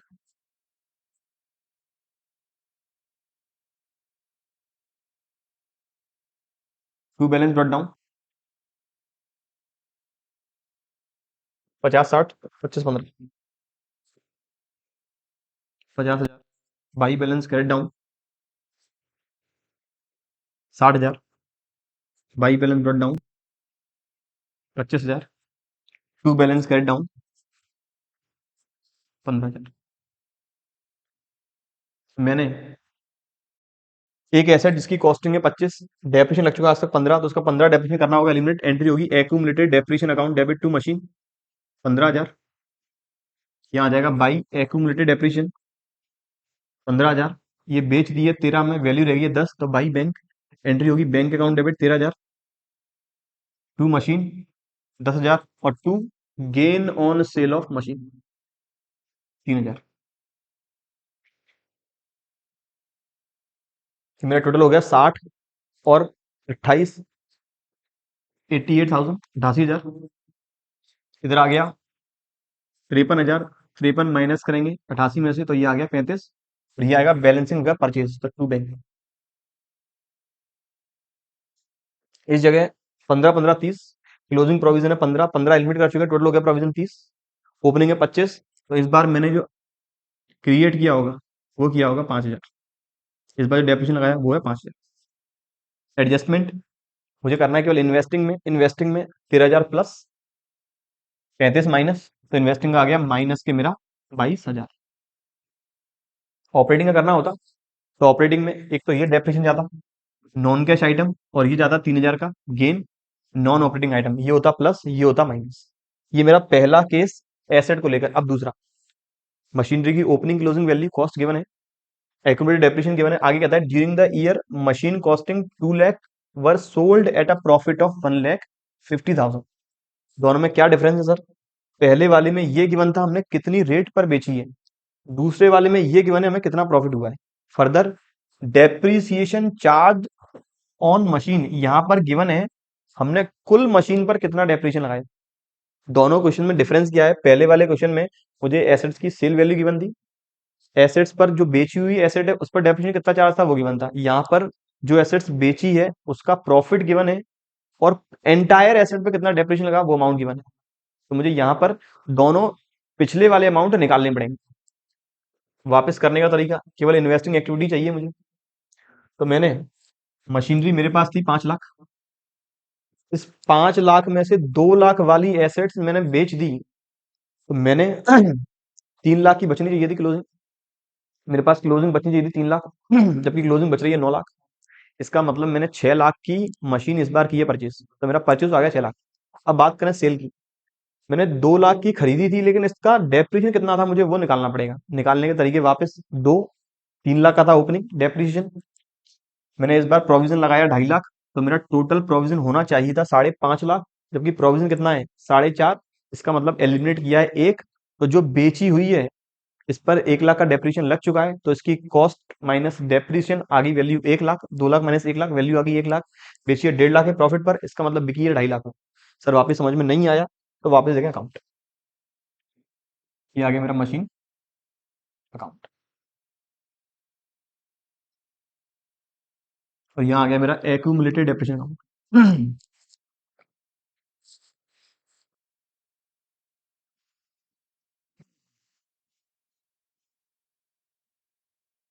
Opening closing 5, 9, 3, 4.5। To balance brought down 3 lakh, 5 lakh, 9 lakh, 3 lakh 4.5 lakh. 5 lakh by balance carried down 9 lakh, by balance brought down 3 lakh, to balance carried down 4.5 lakh. मैंने एक मशीन जिसकी कॉस्टिंग है 2 लाख बेची है 1.5 लाख के प्रॉफिट पे, तो यहाँ आ जाएगा टू गेन 1.5 लाख। इस साल डेप्रिसिएशन आ गया 2.5 लाख का, तो यहाँ आएगा बाई डेप्रिसिएशन 2.5 लाख। टोटल ये हो गया 5.5, लेकिन क्लोजिंग आ रहा है 4.5। इसका मतलब जो बेची हुई मशीन है उसका डेप्रिसिएशन 1 लाख, तो यहाँ आ जाएगा बाई एक्यूमुलेटेड डेप्रिसिएशन 1 लाख। अब कॉस्ट थी 2.5 लाख, सॉरी कॉस्ट थी 2 lakh, accumulated depreciation 1 lakh, WD रहेगी 1 लाख, बेची है 1.5 लाख के प्रॉफिट पे, तब बिकी है 2.5 लाख में, तो बाई बैंक ये आ गया 2,50,000। ये कैसे निकाला वापस बता देता हूँ। 2 लाख मेरी कॉस्ट, 1 लाख ये मेरी है कॉस्ट, ये मेरा है ये वाला एक्यूमुलेटेड डेप्रीसिएशन, मेरी ये आ गई डब्ल्यू। प्रॉफिट हुआ कुछ 1.5 लाख रुपए का, तो मेरी सेल प्राइस आ गई 2.5 लाख। 5 लाख में से मैंने एलिमिनेट कर दिया कुछ 2 लाख वाली, वैल्यू आनी चाहिए थी 3 लाख, वैल्यू आ रही 9 लाख। 9 लाख मैंने परचेज की होगी टू बैंक अपना 6 लैक्स। एक बार देख लें टोटल, 11, 6 और 5, 11, 12.5, तो ये भी आ गया 9 और 3, 12, 12 और ये 12.5। उम्मीद करता हूँ अब दिक्कत नहीं होगी। तीसरा कहता है वापस इन्फॉर्मेशन गिवन है ओपनिंग क्लोजिंग। एक मशीन कॉस्टिंग 1,40,000 जिसका डेप्रीसिएशन 60,000 है आज तक का, वो बेच दी है 50,000 में, और डेप्रीसिएशन जो करंट ईयर में चार्ज हुआ है वो 1,40,000। अब क्या डिफरेंस है?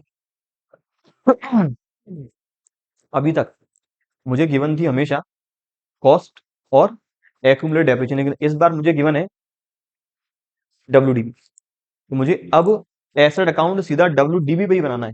कैसे बनाएंगे वो देखें। सर इसमें अगर मैं एक्यूमुलेटेड डेप्रिसिएशन बनाना चाहता तो किस तरह से बनता? बच्चों इसमें एक्यूमुलेटेड डेप्रिसिएशन बनाने की जरूरत ही नहीं है। जरूरत इसीलिए नहीं है क्योंकि मुझे करंट ईयर का डेप्रिसिएशन गिवन है, एसेट्स को बेचने में कितना प्रॉफिट लॉस हुआ वो भी गिवन है, और बनाना यहाँ पर संभव नहीं था कि बनाने के लिए हमें ओपनिंग क्लोजिंग प्रोविजन चाहिए। तो ये आ गया 10,20,000 ओपनिंग, ये आ गया क्लोजिंग 12,40,000।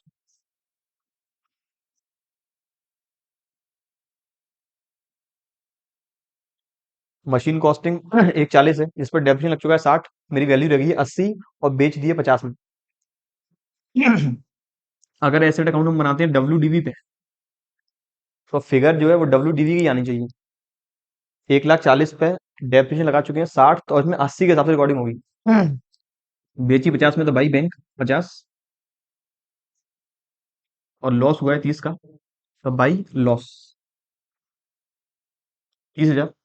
इस साल का डेप्रिसिएशन इसी अकाउंट में आएगा बाई डेप्रिसिएशन 1,40,000।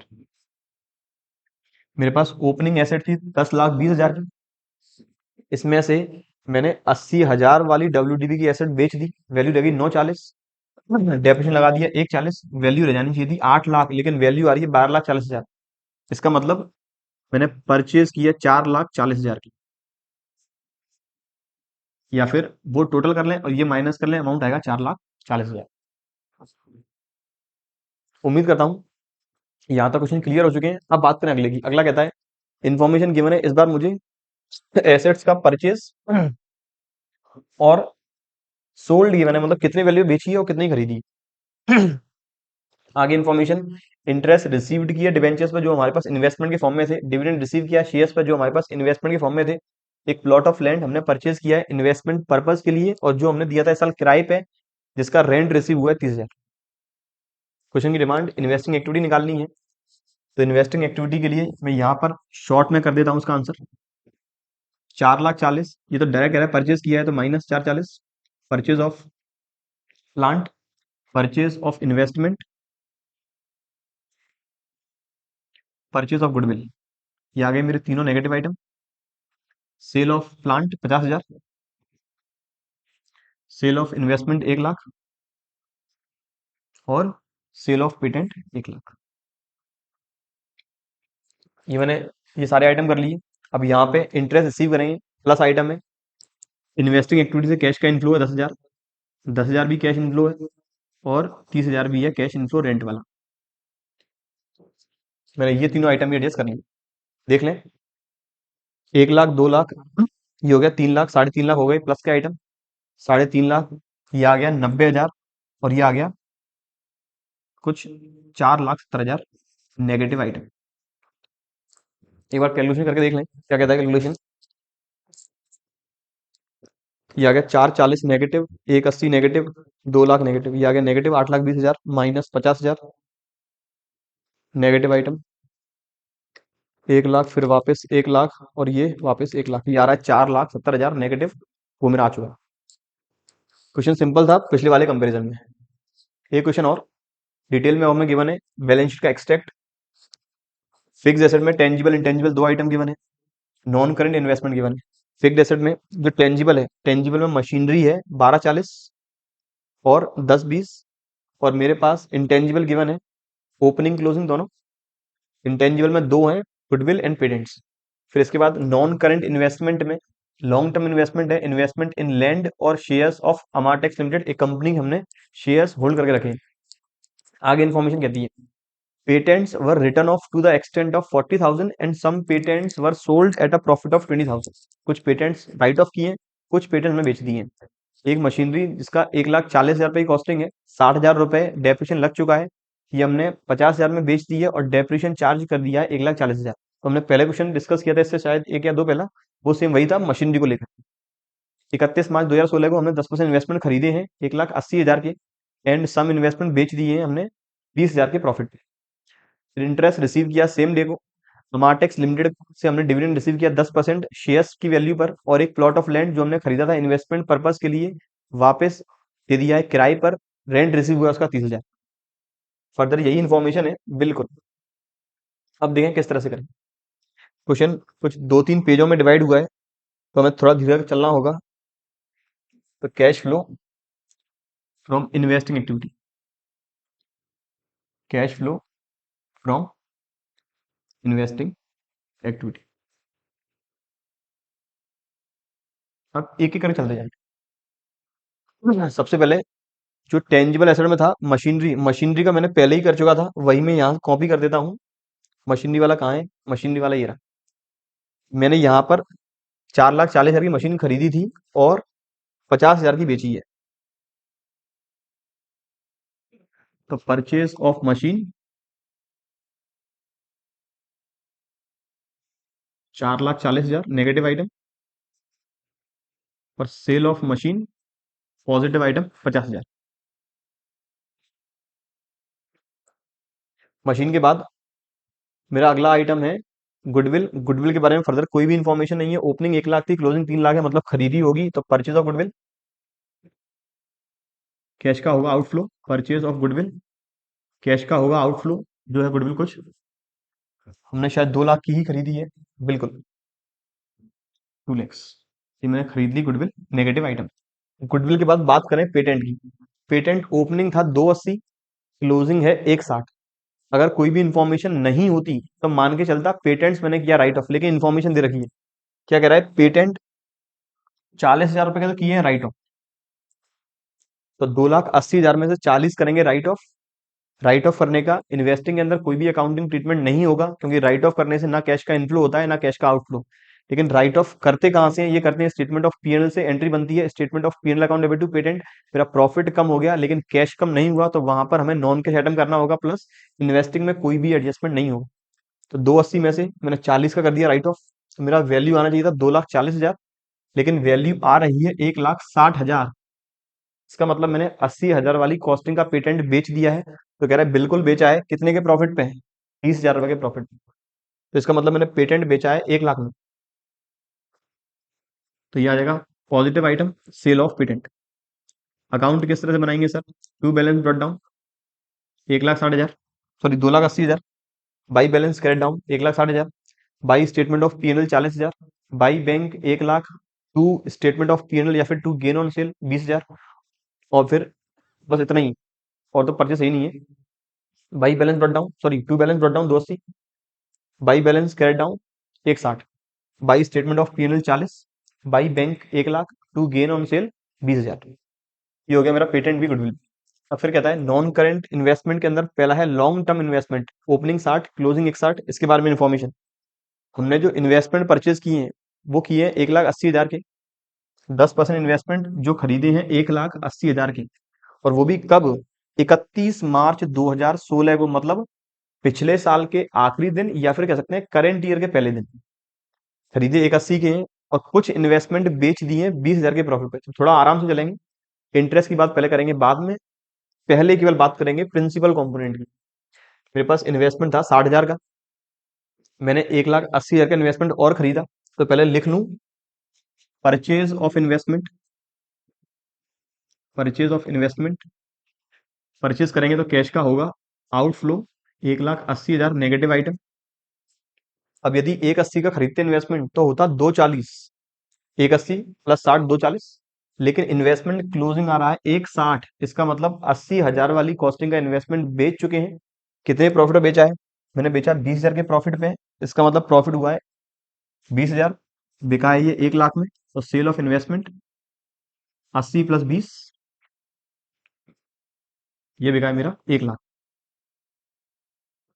अब बात करें इंटरेस्ट की। इंटरेस्ट के बारे में, मैंने खरीदा 180 वाला साल के स्टार्टिंग में है और बेचा साल के आखिरी में है, तो मुझे इंटरेस्ट पूरे कंपोनेंट पर मिलनी चाहिए। कितनी मिलनी चाहिए, इस 60 पे मिलेगी 6,000 रुपए की इंटरेस्ट 10% के हिसाब से, और 1,80,000 रुपए पूरे साल की इंटरेस्ट मिलेगी 10%, 18,000 रुपए। तो इंटरेस्ट मुझे मिलनी है 24,000।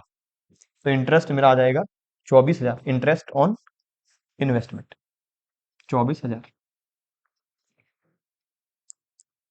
क्या आइटम एडजस्ट करते हैं हम ऑपरेटिंग में, तो इंटरेस्ट नॉन ऑपरेटिंग इनकम है, वहां करते माइनस, गेन हुआ नॉन ऑपरेटिंग इनकम में, वहां करते माइनस। ये मेरा इन्वेस्टमेंट भी हो चुका है। इन्वेस्टमेंट इन लैंड, लैंड का इन्वेस्टमेंट ओपनिंग क्लोजिंग बराबर है, कोई भी खरीदा बेचा नहीं है, केवल लैंड से इनकम जनरेट हुई है। तो रेंट ऑफ लैंड ऑपरेटिंग में करेंगे माइनस, यहां करेंगे प्लस, वो भी 30,000, शायद 30,000 ही है रेंट, बिल्कुल 30,000। अब बात करें shares of Amartex, opening closing equal है, यहाँ कहता है अमारटेक्स कंपनी हमें शेयर्स पर डिविडेंड पेड किया 10%। अब सपोज यहाँ पे अगर ये कहता कि हमने शेयर्स खरीदे हैं 5,000 और जिसकी फेस वैल्यू मान के चले सपोज 15 रुपए, 5,000 शेयर्स परचेज किए, फेस वैल्यू 15 रुपए, हमने जो एक्स्ट्रा आना चाहिए था यहाँ से 75,000, पेमेंट कितना किया है मैंने 1 लाख, तो मैंने 25,000 रुपए के सिक्योरिटी प्रीमियम पे वो खरीदे हैं। कंपनी ने मुझे वो शेयर जारी किया है 5 रुपए के प्रीमियम पर, मुझे डिविडेंड मिलता इस अमाउंट पे ना कि 1 लाख पे। यहाँ गिवन नहीं है शेयर्स की फेस वैल्यू कितनी है, तो ये मान के चलेंगे ये पूरी ही फेस वैल्यू ही है। तो 1 लाख का डिविडेंड आ जाएगा 10%, जो रहेगा 10,000, यहाँ आ जाएगा डिविडेंड रिसीव्ड, 10,000। ये भी मेरा है नॉन ऑपरेटिंग आइटम, यहाँ करेंगे प्लस, ऑपरेटिंग में कर देंगे माइनस। अब देख लें कितना आंसर आ रहा है। 1 लाख, 2 लाख, ये 1 लाख, ये 2 लाख, ये 2 लाख गई। फिर इसके बाद 1,80, 4,40, 6,20, 50,000 और 40, 90, 1,14। तो ये आ रहा है कुछ 5,06,000 नेगेटिव आइटम। 4,40 माइनस के, 50,000 प्लस के, 2 लाख वापस माइनस के, 1 लाख वापस प्लस के, 1,80 वापस माइनस के, 1 lakh plus, 24,000 plus, 30,000 plus, 10,000 plus, बिल्कुल सही है। 5,06,000 ये मेरा आ गया कैश का आउटफ्लो। 5,06,000 क्योंकि नेगेटिव बैलेंस है ज्यादा। उम्मीद करता हूँ इन्वेस्टिंग एक्टिविटी में कोई भी दिक्कत नहीं होगी। अब बात करें फाइनेंसिंग की, तो फाइनेंसिंग एक्टिविटी वापस सिंपल है। शेयर्स इश्यू करेंगे, डिवेंचर इश्यू करेंगे, लोन लेते हैं प्लस आइटम, इनका रीपेमेंट करेंगे, शेयर्स रिडीम करेंगे, इक्विटी शेयर बाईबैक करेंगे, डिवेंचर रिडीम करेंगे, लोन का करेंगे रीपेमेंट, नेगेटिव आइटम। लोन लिया है, इंटरेस्ट पेड करेंगे, शेयर्स जारी किया, डिविडेंड पेड करेंगे, डिवेंचर जारी किया, इंटरेस्ट पेड करेंगे, माइनस आइटम। फर्दर अमाउंट यदि प्लस आया कैश जनरेटेड, माइनस आया कैश यूज। अब कुछ बातें आपको यहाँ याद रखनी है अपना फाइनेंसिंग के अंदर। पहली बात कहता है यदि डेट ऑफ ट्रांजेक्शन गिवन नहीं है, मानेंगे साल का आखिरी दिन। दूसरा, bank overdraft source of finance है, इसका एडजस्टमेंट यहाँ होगा even if it is occurred in the balance sheet under the heading current liability. Bank overdraft भले ही बैलेंस शीट की करंट लाइबिलिटी में आए, लेकिन उसका एडजस्टमेंट इस एक्टिविटी के अंदर होगा। फिर कहता है डिविडेंड पेड कंपनी ने किया है, किसी भी टाइप की हो, हमेशा मानेंगे फाइनेंसिंग एक्टिविटी है। इन केस ऑफ डिविडेंड एडजस्टमेंट, अगर डिविडेंड का एडजस्टमेंट करना है, वो भी किस तरह के डिविडेंड का, फाइनल डिविडेंड का, तब हमें अकाउंटिंग स्टैंडर्ड 4 फॉलो करना होगा। उसकी बात थोड़ी देर में करने वाले हैं। प्रपोज डिविडेंड है, उसका एडजस्टमेंट AS4 के अकॉर्डिंग हो। क्या एडजस्टमेंट होना है, प्रपोज डिविडेंड लास्ट ईयर का ही इस साल अप्रोप्रिएट करेंगे, उसका ही पेमेंट करेंगे। अगर फाइनल डिविडेंड है तो लास्ट ईयर के फाइनल डिविडेंड को इस साल पेड करेंगे, करंट ईयर में जो फाइनल डिविडेंड होगा वो अप्रोप्रिएट किया होगा। अगला कहता है इंटरेस्ट और डिविडेंड हमेशा निकालेंगे सिक्योरिटी की फेस वैल्यू के अकॉर्डिंग। अब बात की जाए स्पेसिफिक डिविडेंड के बारे में, कैश फ्लो स्टेटमेंट क्या कहता है, अकाउंटिंग स्टैंडर्ड 4 क्या कहता है। तो डिविडेंड है क्या, एक प्रॉफिट का वह पार्ट जो कंपनी अपने शेयर होल्डर में डिस्ट्रीब्यूट करने वाली है या डिस्ट्रीब्यूट कर रही है, उसे बोलते हैं डिविडेंड। डिविडेंड केवल तब बांटा जाएगा जब कंपनी के पास प्रॉफिट हो। डिविडेंड दो टाइप के हैं, प्रेफरेंस डिविडेंड और इक्विटी डिविडेंड। जो भी dividend company preference share holders को पेड करेगी वो प्रेफरेंस डिविडेंड है, जो भी इक्विटी शेयर होल्डर्स को पेड करेगी वो इक्विटी डिविडेंड है। प्रेफरेंस डिविडेंड की रेट हमेशा रहती है फिक्स्ड, लेकिन पेड होगा प्रॉफिट वाले केसेस में ही केवल। तो इनकेस प्रेफरेंस शेयर कैपिटल आपको गिवन है, तो वहां पर प्रेफरेंस कैपिटल के साथ डिविडेंड की रेट भी गिवन होगी, तो डायरेक्ट उस रेट का मल्टीप्लाई कर देंगे फेस वैल्यू के साथ। अब इक्विटी डिविडेंड की बात करें, इक्विटी डिविडेंड दो टाइप के हैं, इंटरिम और फाइनल। इंटरिम डिविडेंड एक ऐसा डिविडेंड जो बोर्ड ऑफ डायरेक्टर्स अपनी सूझबूझ से अपने अकॉर्डिंग ही खुद ही डिक्लेयर करेंगे करेंट ईयर के प्रॉफिट्स या फिर लास्ट ईयर के प्रॉफिट्स में से, लेकिन डिविडेंड को डिक्लेयर और पेड कर दिया जाएगा फाइनेंशियल स्टेटमेंट बनने से पहले। तो that dividend which is declared by board of directors to the equity share holders and it will be paid off before the closing of current financial year. It will be appropriated from current year profits or last year profits depend upon the amount of profit availability. Dividend declared between two AGMs, दो annual general meeting के बीच में, जो board of directors without approval of the share holders, company में कोई भी काम करना है पहले शेयर होल्डर्स का अप्रूवल लेना जरूरी है, लेकिन कुछ ऐसे फंक्शंस हैं जहां पर शेयर होल्डर का अप्रूवल लेने की रिक्वायरमेंट नहीं है। उसमें से एक है declaration of the interim dividend. तो जब भी board of directors share holders के प्रायर अप्रूवल से पहले ही कोई डिविडेंड डिक्लेयर कर देते हैं, वो इंटरिम डिविडेंड है, जो पेड होगा या तो करंट ईयर के प्रॉफिट में से या फिर पिछले साल के प्रॉफिट या रिजर्व में से। It is paid during the financial year, it is calculated on the face value of the shares. तो फेस वैल्यू पे निकालेंगे हमेशा। तो बैलेंस शीट के अंदर जो कैपिटल गिवन होगी वो तो हमेशा ही फेस वैल्यू पर दी जाती है। अगली बात करें फाइनल डिविडेंड की।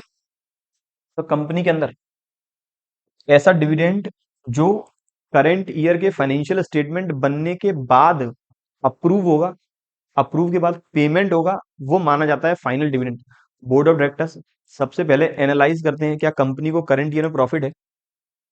साल बंद होने के बाद ये चेक करेंगे कि कंपनी में प्रॉफिट है। अगर प्रॉफिट है तो फिर ये रिकमेंड करेंगे बोर्ड ऑफ डायरेक्टर्स को कि हमारे अकॉर्डिंग अपने पास सफिशिएंट रिजर्व है, करंट ईयर में प्रॉफिट एक्स्ट्रा हुआ है तो हम लोग, आप शेयर होल्डर्स को डिविडेंड बांट सकते हैं। अगर शेयर होल्डर्स उस डिविडेंड को कर देते हैं अप्रूव, तब तो माना जाएगा फाइनल डिविडेंड। और जब तक ये डिविडेंड अप्रूव नहीं होता तब तक ये माना जाता है प्रपोज्ड डिविडेंड। प्रपोज्ड डिविडेंड, तो जब तक ये केवल रिकमेंडेशन रहेगी शेयर होल्डर्स, रिकमेंडेशन रहेगी बोर्ड ऑफ डायरेक्टर्स की, तब तक ये मानी जाएगी प्रपोज। जैसे ही रिकमेंडेशन अप्रूव की शेयर होल्डर्स ने, ये मान लिया जाएगा फाइनल डिविडेंड। AS4 कहता है इस प्रपोज डिविडेंड हो सकता है अप्रूव हो सकता है अप्रूव नहीं हो, मतलब अब कंटिजेंसी है। यदि शेयर होल्डर्स अप्रूव कर देता है तब तो ये लाइबिलिटी की तरह रिकॉर्ड होगी, अगर अप्रूव नहीं किया तो लाइबिलिटी की तरह रिकॉर्ड नहीं होगी। तो शेयर होल्डर्स के अप्रूवल पर डिपेंड करता है। तो ऐसी लाइबिलिटी जो किसी इवेंट के होने या ना होने पर डिपेंड करेगा वो कंटिजेंट लाइबिलिटी है। और कंटिजेंट लाइबिलिटी अकाउंटिंग स्टैंडर्ड 4 के अकॉर्डिंग हमेशा ही फुट नोट में दिखाई देगी, ना कि बैलेंस शीट के अंदर।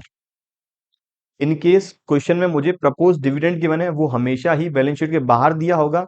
अगर मुझे फाइनल डिविडेंड या फिर डिविडेंड पेबल गिवन है तो वो बैलेंस शीट के अंदर दिया होगा। वापस समरी बता दूं, बोर्ड ऑफ डायरेक्टर्स पहले रिकमेंड करेंगे शेयर होल्डर्स को डिविडेंड, तब तक वो माना जाएगा वो प्रपोज डिविडेंड। जैसे जैसे ही शेयर होल्डर्स ने वो डिविडेंड कर दिया अप्रूव, वो माना जाएगा फाइनल डिविडेंड। और dividend payable, dividend declared after the finalization of annual financial statement, it is recommended by the board of directors and approved by the shareholders after the finalization of accounts if company has sufficient profit, after creation of mandatory reserve and distribution of preference dividend। Company accounts finalise करने के बाद, company के पास sufficient profit है, mandatory DRR और CRR reserve में transfer करने के बाद, प्रेफरेंस डिविडेंड बांटने के बाद, तब बोर्ड ऑफ डायरेक्टर्स रिकमेंड कर सकते हैं शेयरहोल्डर्स को। Then board of directors recommends a proposal of dividend to shareholders, this proposal is treated as proposed dividend until not approved and shown as the contingent liability in the form of footnote in the balance sheet। After approval जैसे ही हो जाएगा approve, final dividend बन जाएगा propose dividend की जगह पे, और ये दिखाई देगा फाइनेंशियल स्टेटमेंट के अंदर डिविडेंड पेबल के फॉर्म में। अकाउंटिंग एंट्री क्या होगी, जैसे ही शेयर होल्डर्स के लिए डिविडेंड हुआ अप्रूव, ये डिविडेंड माना जाएगा final dividend account debit to equity share holders. और फिर या फिर यहाँ एंट्री ये भी कर सकते हैं, dividend account debit to dividend payable. इस जगह एंट्री ये भी कर सकते हैं, dividend account debit to dividend payable. और फिर इस डिविडेंड पेबल का करना होगा payment, dividend payable account debit to bank या फिर equity share holders account debit to bank. Most of the cases में इस वाली एंट्री को करेंगे, डिविडेंड पेबल के नाम से ही बैलेंस शीट में वो लाइबिलिटी दिखाई देगी। तो अगली एंट्री होगी dividend payable account debit to bank, और इस डिविडेंड को अप्रोप्रिएट करेंगे स्टेटमेंट ऑफ P&L से। एंट्री होगी statement of P&L account debit to dividend. तो बात करें कैश फ्लो स्टेटमेंट में क्या एडजस्टमेंट होगा, तो कैश फ्लो स्टेटमेंट में अगर इनकेस बुक्स में मुझे प्रपोज डिविडेंड गिवन है, मुझे प्रपोज डिविडेंड दे रखा है, पिछले साल के प्रपोज्ड डिविडेंड को, जैसे सपोज ये है 2022-23, लास्ट ईयर है 2021-22। तो डिविडेंड गिवन है, पहला केस प्रपोज्ड, यहाँ गिवन है 20,000, यहाँ गिवन है 15,000। 2021-22 में, करंट ईयर अभी चल रहा है 2022-23, 2021-22 में साल के आखिरी में बोर्ड ऑफ डायरेक्टर्स ने रिकमेंड किया शेयर होल्डर्स को कि हमारे पास प्रॉफिट है, डिविडेंड बांट सकते हैं 15,000 का। शेयर होल्डर्स ने इस डिविडेंड को करंट ईयर 2022-23 में किया होगा अप्रूव, और कंपनी ने ऐसे कर दिया होगा पेड ऑफ। फिर शेयर होल्डर्स ने करंट ईयर में रिकमेंड किया 20,000 रुपए का डिविडेंड, अभी तक वो अप्रूव नहीं हुआ है। मेरी बात वापस सुने, शेयर होल्डर ने इस डिविडेंड को किया होगा अप्रूव, अप्रूव करने की entry dividend account debit to dividend payable. और डिविडेंड कहां से अप्रोप्रिएट करेंगे, वो करेंगे स्टेटमेंट ऑफ P&L से। तो statement of P&L account debit to dividend, current year profit मैंने लास्ट ईयर के अमाउंट डिविडेंड के अमाउंट से कर दिया कम, अब करंट ईयर में करना होगा पेमेंट इस 15,000 रुपए का ही within time limit. Payment करने की entry dividend payable account debit to bank. तो डिविडेंड पेबल जैसे ही हमने पेड कर दिया, कैश मेरा हो गया कम, और कितने अमाउंट से, सेम 15,000 रुपए के अमाउंट से। तो प्रपोज डिविडेंड वाले केस में पिछले साल के प्रपोज डिविडेंड को ही हमें करना है फाइनेंसिंग में माइनस, और इसे ही करना है ऑपरेटिंग में प्रॉफिट बिफोर टैक्स निकालने के लिए प्लस। अब दूसरा केस, अगर यहाँ पे बैलेंस शीट के अंदर डिविडेंड पेबल गिवन होता, तब क्या करते, इसका मतलब 2021-22 में बुक्स में दिखाई दे रहा है 15,000 रुपए का डिविडेंड पेबल, और 2022-23 में बुक्स में दिखाई दे रहा है 20,000 रुपए का डिविडेंड पेमेंट। 2021-22 में शेयर होल्डर्स ने डिविडेंड अप्रूव कर दिया 15,000 रुपए का। अब ये किस ईयर के लिए किया होगा? ये किया होगा 20-21 के लिए। तो इस डिविडेंड को करंट ईयर में करेंगे पेड, क्योंकि 15,000 का डिविडेंड तो पिछले साल ही अप्रोप्रिएट कर चुके हैं। पिछले साल का हमने स्टेटमेंट ऑफ पीएनएल कर दिया होगा कम, इस साल का पेमेंट हमें करना है 15,000 रुपए। तो ये जाएगा फाइनेंसिंग में। और करंट ईयर में बोर्ड ऑफ डायरेक्टर्स ने 20,000 का डिविडेंड किया अप्रूव, ये किस साल का किया होगा? ये किया होगा पिछले साल का। तो इस 20,000 के डिविडेंड को हम ऑपरेटिंग एक्टिविटी में प्रॉफिट बिफोर टैक्स निकालने के लिए करेंगे प्लस। उम्मीद करता हूं फाइनल डिविडेंड, प्रपोज डिविडेंड और इंटरिम डिविडेंड का डिफरेंस क्लियर हो चुका है। इनकेस अब भी कोई डाउट रहता है कमेंट बॉक्स में कमेंट करें, मैं जल्दी से जल्दी कोशिश करूंगा उस डाउट को रिजॉल्व करने की। अब क्वेश्चन देखें। कुछ क्वेश्चन कहता है फाइनेंसिंग एक्टिविटी का आंसर निकालना है। ओपनिंग और closing long term loans given है। During the year the company repaid a loan of ₹1,00,000। Company ने 1,00,000 रुपए का लोन कर दिया रीपेड। हमें फाइनेंसिंग एक्टिविटी के अंदर बताना है क्या एडजस्टमेंट होगा। बहुत सिंपल है। यदि 2,00,000 रुपए का ओपनिंग लोन है, जल्दीबाजी में नहीं करें कि सर 1,00,000 का लोन पेड कर दिया और ये 50,000 रुपए का लोन और ले लिया, ये हो जाएगा गलत।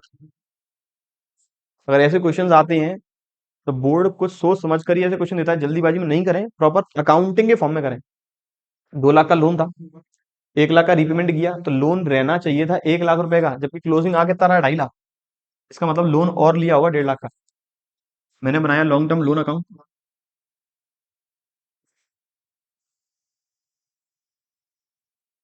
Long term loan account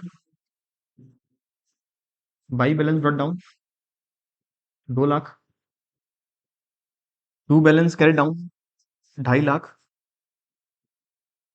payment करेंगे तो loan account debit to bank 1,00,000। 2.5 lakh का अभी पेड और करना है। 1,00,000 का पेड कर चुके हैं, मतलब टोटल लाइबिलिटी थी 3.5 लाख की, जिसमें से 2 लाख की लाइबिलिटी थी पिछले साल तक की।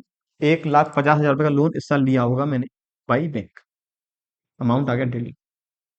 फाइनेंसिंग एक्टिविटी में 1.5 लाख करेंगे प्लस 1,00,000 करेंगे माइनस, तो नेट अमाउंट आएगा 50,000 रुपए प्लस। दूसरा क्वेश्चन कहता है इन्फॉर्मेशन गिवन है शेयर कैपिटल के बारे में। पहला नोट्स टू अकाउंट है रिजर्व सरप्लस में 1,00,000 2,00,000 ओपनिंग क्लोजिंग है। लॉन्ग टर्म बोरोइंग्स है, करंट लाइबिलिटी में शॉर्ट टर्म बोरोइंग जिसके अंदर बैंक ओडी है, trade payable, provision for tax और अदर करंट लाइबिलिटीज। और अदर करंट लाइबिलिटीज के अंदर है फाइनल डिविडेंड। याद रखें इस बार डिविडेंड बैलेंस शीट के अंदर है। फिर कहता है नोट्स टू अकाउंट में शेयर कैपिटल के बारे में इन्फॉर्मेशन है, लोन के बारे में इन्फॉर्मेशन है और एडिशनल इन्फॉर्मेशन। फर्दर इसके बाद कोई भी इन्फॉर्मेशन और कोई नहीं। मुझे बनाना है cash flow from financing activity. बहुत सिंपल है, क्या करना है देखें। निकालना है cash flow from financing activity. बिल्कुल आराम आराम से चलते जाना है, कोई भी दिक्कत वाली बात नहीं। डील करें सबसे पहले शेयर कैपिटल से। शेयर कैपिटल नोट्स अकाउंट 1 है। इक्विटी कैपिटल ओपनिंग थी 2,00,000, क्लोजिंग है 3,00,000। नीचे इन्फॉर्मेशन नहीं है शेयर कब इश्यू किए, मानेंगे साल के आखिरी में किए, कितने 1,00,000 रुपए के। Issue proceeds from issue of shares, proceeds from issue of shares issue किए 1,00,000 के।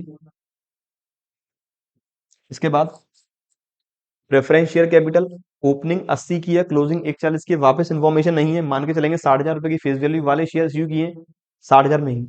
अगर इनकेस मुझे यहाँ पर किसी दूसरे एसेट साइड में यदि एसेट साइड की इन्फॉर्मेशन गिवन होती और वहां पर अदर करंट एसेट में discount on issue of debenture या फिर रिजर्व एंड सरप्लस के अंदर ही सिक्योरिटी प्रीमियम, इस तरह के आइटम्स गिवन होते तो मुझे वो सिक्योरिटीज में करने होती एडजस्ट। लेकिन इस लेवल का क्वेश्चन 12th में आरबीएससी बोर्ड कभी नहीं पूछेगा, तो निश्चिंत रहें। इस तरह के क्वेश्चन यदि आपके दिमाग में आते हैं तो बहुत अच्छी बात है, आप लोग बहुत ऊंचे लेवल के बारे में सोच रहे हैं। लेकिन 12th में इस तरह के क्वेश्चन नहीं आएंगे। इस तरह के क्वेश्चन के लिए हम सेपरेट वीडियो लेकर आएंगे जहां पर आपके ऐसी प्रॉब्लम को रिजोल्व कर पाए। मैं वापस आता हूँ प्रेफरेंस शेयर कैपिटल पे। ओपनिंग 80 थी, क्लोजिंग 140 है, तो मैंने इश्यू किए proceeds from issue of preference shares, ये आ गया मेरा 60,000। डिविडेंड की बात मैं करूंगा बाद में। मेरा पहला ये हो गया notes to account reserve surplus, ये जाएगा मेरा ऑपरेटिंग में, यहाँ से कोई मतलब नहीं है। लॉन्ग टर्म बोरोविंग्स का नोट्स टू अकाउंट सेकंड है। लॉन्ग टर्म लोन रीपेमेंट किया 2,00,000 का और लोन लिया राहुल से 70,000 का। कब लोन लिया है?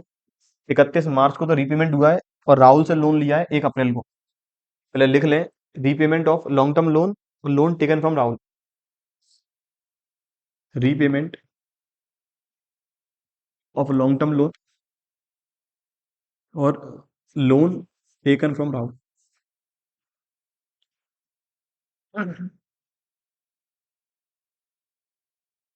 2 लाख का रीपेमेंट है, 70,000 का लोन और लिया है।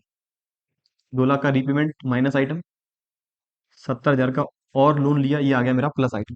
इंटरेस्ट की बात करूंगा बाद में। मैंने दोनों कर लिए हैं नोट्स टू अकाउंट के अंदर। करंट लाइबिलिटी में शॉर्ट टर्म बोरोइंग्स, ये बिल्कुल बैंक ओडी है, तो मेरा पार्ट है ये फाइनेंसिंग एक्टिविटी का। 1 लाख रुपए की हमने बोरोइंग रेज की है, तो raising short term borrowings bank OD जो है कुछ 1 लाख प्लस आइटम। इसके बाद ये आइटम जाएगा ऑपरेटिंग में, ये भी ऑपरेटिंग में, और ये इसका एडजस्टमेंट यहीं करेंगे। अब बात करें डिविडेंड और इंटरेस्ट की। पहले जो सिंपल सिंपल इंटरेस्ट और डिविडेंड निकालनी उसकी बात कर लें। प्रेफरेंस कैपिटल, ओपनिंग 80 थी, क्लोजिंग 140 है। गिवन नहीं है, इश्यू कब की है प्रेफरेंस शेयर, मान के चलेंगे साल के आखिरी में की है 60,000 रुपए के, तो डिविडेंड हमें केवल पेड करना है 80,000 पे 8%, sorry 10%। Preference dividend, payment of preference dividend 8,000। In case sir कैसे पता लगाएंगे पेमेंट किया या नहीं, अगर कंपनी ने पेमेंट नहीं किया होता तो उस केस में ये अदर करंट लाइबिलिटीज में आ रहा होता प्रेफरेंस डिविडेंड। मैंने डिविडेंड का कर दिया। इंटरेस्ट की बात करें तो 2 लाख का मैंने जो लोन लिया वो लिया है, 2 लाख का जो प्री पेमेंट किया है साल के आखिरी में किया, तो इस 2 लाख पे पूरे साल की इंटरेस्ट पेड करूंगा। पेमेंट ऑफ इंटरेस्ट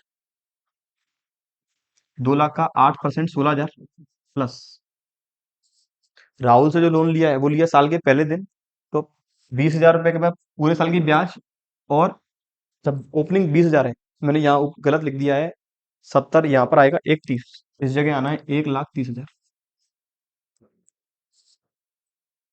लोन पर बिल्कुल 20,000 ओपनिंग है, 1.5 लाख क्लोजिंग है, तो 31 का लोन लिया है। मैंने करंट ईयर में लिया 31 का लोन, 20,000 रुपए का लोन पहले से ही था, लोन लिया साल के पहले दिन, तो मुझे पूरे 1.5 लाख रुपए पर इंटरेस्ट इस बार पेड करना होगा। 1.5 लाख का 9%, 13,500, तो ये इंटरेस्ट आ गया 13,500। ये मेरा आ गया कुल 29,500 इंटरेस्ट पेड करेंगे, तो ये होगा मेरा आउटफ्लो। अब मैं बात करूं इक्विटी डिविडेंड की। Payment of equity dividend, company की बुक्स के अंदर जो फाइनल डिविडेंड है, ओपनिंग 20,000 है, क्लोजिंग 40,000 है। इसका मतलब पिछले साल हमने 20,000 का डिविडेंड जो किया था अप्रूव, इस साल कर दिया होगा पेड, और करेंट ईयर के प्रॉफिट में से 40,000 किया अप्रोप्रिएट, वो जाएगा ऑपरेटिंग में, हमारा फाइनेंसिंग में केवल जाएगा 20,000। तो पेमेंट ऑफ फाइनल डिविडेंड जो आएगा मेरा 20,000। अब देख लो कोई आइटम रह तो नहीं गया। मैंने शेयर कैपिटल कर लिया है, प्रेफरेंस शेयर कैपिटल हो गया, लॉन्ग लॉन्ग टर्म लोन हो गया, दोनों की इंटरेस्ट हो गई, और बैलेंस शीट में कोई आइटम बचा नहीं है। ठीक है, तो वापस एडजस्टमेंट कर लें। 160 minus 2 lakh plus 31 plus 1 lakh minus 8,000 रुपए की इंटरेस्ट, 29,500 की इंटरेस्ट, 8,000 प्रेफरेंस बेट, 29,500 इंटरेस्ट, और ये 20,000, ये आ रहा है 1,32,500। ये आ रहा है plus item cash generated from financing activity. अगला कहता है वापस इसी एक्टिविटी का है, फाइनेंसिंग का। इक्विटी कैपिटल ओपनिंग क्लोजिंग दे रखी है, ओपनिंग 2 लाख है, क्लोजिंग 1.5 लाख है। इस डेट पर हमेशा ध्यान देते हुए चलना है, क्योंकि सावधानी हटी दुर्घटना घटी। ओपनिंग 2 लाख है, क्लोजिंग 1.5 लाख है। कंटिजेंट लाइबिलिटी, इस बार ये कंटिजेंट लाइबिलिटी के फॉर्म में है, मतलब मेरी बैलेंस शीट केवल यहीं तक है जो एक्सट्रैक्ट है, इसके बाद तो कंटिजेंट लाइबिलिटी फुटनोट के फॉर्म में है। ओपनिंग 20,000 है, प्रपोज डिविडेंड, क्लोजिंग 30,000 है। ड्यूरिंग द ईयर कंपनी ने शेयर इश्यू किए 30,000 रुपए के, मैंने ओपनिंग 1.5 लाख थी, क्लोजिंग 2 लाख है, इसका मतलब शेयर इश्यू किए 50,000 के। इस 50,000 में से 30,000 रुपए के share company issue shares of ₹30,000 at a premium and issue bonus shares declared of ₹20,000। यहाँ पे ये प्रीमियम नहीं आएगा। During the year company issued shares of ₹30,000 in cash and bonus shares to the holders of ₹20,000। अब financing activity में अगर मैंने 30,000 रुपए के कैश शेयर इश्यू किए पब्लिक में, 30,000 के शेयर्स मैंने इशू किए, ये डेट भी मुझे थोड़ा चेंज करना होगा, क्योंकि अगर शेयर जारी किए हैं, क्लोजिंग वाले शेयर्स ज्यादा आने चाहिए। बाईबैक वाला पोर्शन मेरी 12th में नहीं है, इसलिए कोई भी शेयर बाईबैक वाला क्वेश्चन नहीं आएगा। रिडम्पशन आ सकता है, लेकिन रिडम्पशन इक्विटी शेयर में पॉसिबल नहीं है। तो ये मेरी डेट, ये वाला ओपनिंग बैलेंस है 1 अप्रैल 16 वाला, ये मैंने डेट में कुछ चेंज कर दिया है। और ये है मेरा 31 मार्च तक, मैंने 50,000 के शेयर इशू किए, जिसमें से 30,000 रुपए के जारी किए कैश में पब्लिक में, और 20,000 के किए बोनस शेयर। 30,000 का शेयर जारी करेंगे तो कैश का होगा इनफ्लो। अगर 20,000 के शेयर जारी करेंगे बोनस के फॉर्म में, तो बोनस से केवल और केवल कैपिटल बढ़ती है, रिजर्व होते हैं कम, कैश पर कोई भी इफेक्ट नहीं आएगा, तो यहाँ पर बोनस शेयर का एडजस्टमेंट नहीं होगा। तो सर, क्या इसका एडजस्टमेंट ऑपरेटिंग में होगा? तो बच्चों, ऑपरेटिंग में भी एडजस्टमेंट केवल तब होगा जब ये बोनस कंपनी ने प्रॉफिट में से दिया हो। अगर इनकेस कैपिटल प्रॉफिट में से बोनस एलोकेट किया है, तब इसका एडजस्टमेंट नहीं होगा। 30,000 रुपए के शेयर जारी किए। अब बात करें डिविडेंड के बारे में। डिविडेंड जो है पिछले साल का 20,000, ये इस साल किया होगा अप्रूव, प्रपोज्ड है, तो इस साल होल्डर्स ने कर दिया होगा अप्रूव, और इस साल ही इसका हो गया होगा पेमेंट। तो 20,000 रुपए का हमने कर दिया होगा पेमेंट। तो मेरा कैश फ्लो आ गया फाइनेंसिंग एक्टिविटी से 10,000, वो भी positive item, cash generated from financing activity. अगली बात करें क्वेश्चन नंबर फोर्थ की। फोर्थ में हमने तीनों एक्टिविटीज कंबाइन कर ली है, इन्वेस्टिंग, ऑपरेटिंग और फाइनेंसिंग। यहाँ कहता है information share capital reserve surplus की गिवन है, trade payable current liability short term provision given है, फिक्स्ड एसेट में टेंजिबल गिवन है, इंटेंजिबल गिवन है, नॉन करंट इन्वेस्टमेंट गिवन है, सबके अलग अलग नोट्स टू अकाउंट गिवन है। करंट एसेट में इन्वेंट्री है, ट्रेड रिसीवेबल है, कैश एंड कैश इक्विवेलेंट है। इसके अलावा नोट्स टू अकाउंट के अंदर शेयर कैपिटल की इन्फॉर्मेशन, इक्विटी प्रेफरेंस दोनों, रिजर्व सरप्लस में जनरल रिजर्व और स्टेटमेंट ऑफ पीएनएल है, ट्रेड पेबल में बीपी है, और अदर करंट लायबिलिटी में आउटस्टैंडिंग एक्सपेंस है। शॉर्ट टर्म प्रोविजन में प्रोविजन फॉर टैक्सेशन है, टेंजिबल एसेट में लैंड एंड बिल्डिंग और प्लांट है। एडिशनल इन्फॉर्मेशन जो कहती है प्रपोज्ड डिविडेंड, अब देखोगे तो प्रपोज्ड डिविडेंड बैलेंस शीट के अंदर नहीं आ रहा कहीं भी। कंटीजेंट लायबिलिटी है, proposed dividend, opening closing given है, डेप्रिसिएशन चार्ज जो किया है बिल्डिंग और प्लांट का हमें दे रखा है। क्वेश्चन की डिमांड है, निकालना बनाना है कैश फ्लो स्टेटमेंट से। अब देखें कंबाइंड फॉर्म में कैश फ्लो स्टेटमेंट किस तरह से बनेगा। मैं इसी पेज में कर लेता हूँ एक ही में, ताकि मुझे वापस पेज पलटने की रिक्वायरमेंट नहीं, और मैं थोड़ा सा शॉर्ट में करने वाला हूँ।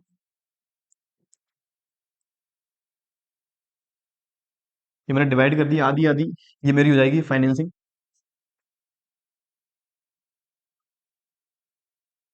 ये मेरी हो जाएगी इन्वेस्टिंग, ये मेरी हो जाएगी operating.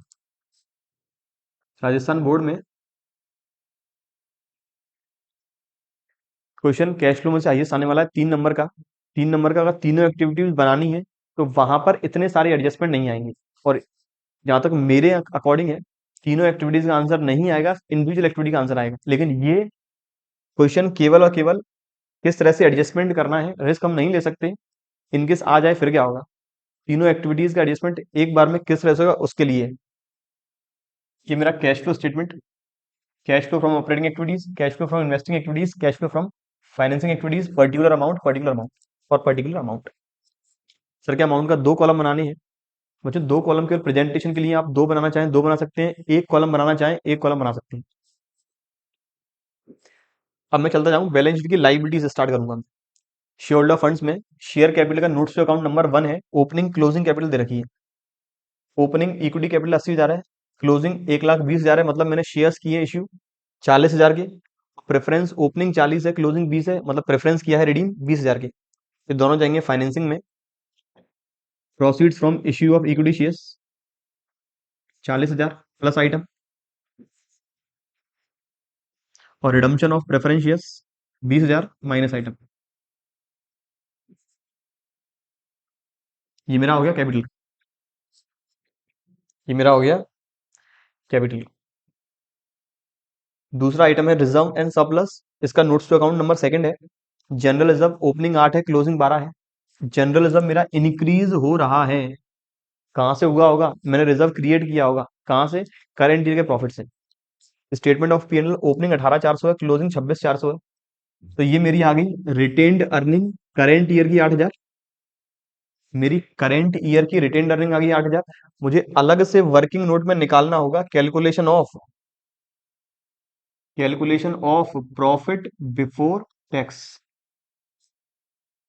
Retained earning of current year जो आ गई कुछ 8,000, add transfer to reserve transfer to reserve कुछ 4,000। मैंने ये दोनों आइटम कर लिए हैं, अभी तक मुझे प्रॉफिट बिफोर टैक्स नहीं मिला है, इसीलिए ऑपरेटिंग एक्टिविटी में नहीं लिखूंगा। मैंने ये दोनों आइटम कर ली। अब तीसरे आइटम में चलो। करने का मेरे पास तरीका एक और था, मैं पहले पूरी मैं ऑपरेटिंग एक्टिविटी में प्रॉफिट बिफोर टैक्स निकाल लेता फिर करता, लेकिन उसमें समय लगता थोड़ा ज्यादा। अब बात करूं करंट लायबिलिटी में ट्रेड पेबल, तीसरा notes to account trade payable. Trade payable में जो बीपी है 14,000 ओपनिंग है, 21,200 क्लोजिंग है, मतलब बढ़ रही है 7200 से। आउटस्टैंडिंग एक्सपेंस 21,200 और 14,000, 21,200 एक ही आइटम है ट्रेड पेबल के अंदर बीपी, तो बीपी बढ़ रही है। ये मेरा है वर्किंग कैपिटल का आइटम जो आएगा ऑपरेटिंग एक्टिविटी के अंदर। तो ऑपरेटिंग एक्टिविटी फॉर्मेट पहले बना लूंगा, स्टार्ट करूंगा प्रॉफिट बिफोर टैक्स से। प्रॉफिट बिफोर टैक्स, इसमें एडजस्टमेंट करूंगा non cash and non operating item का, non cash and non operating items. यहां से वो आइटम एडजस्ट करने के बाद इसे बोलेंगे operating profit before working capital changes.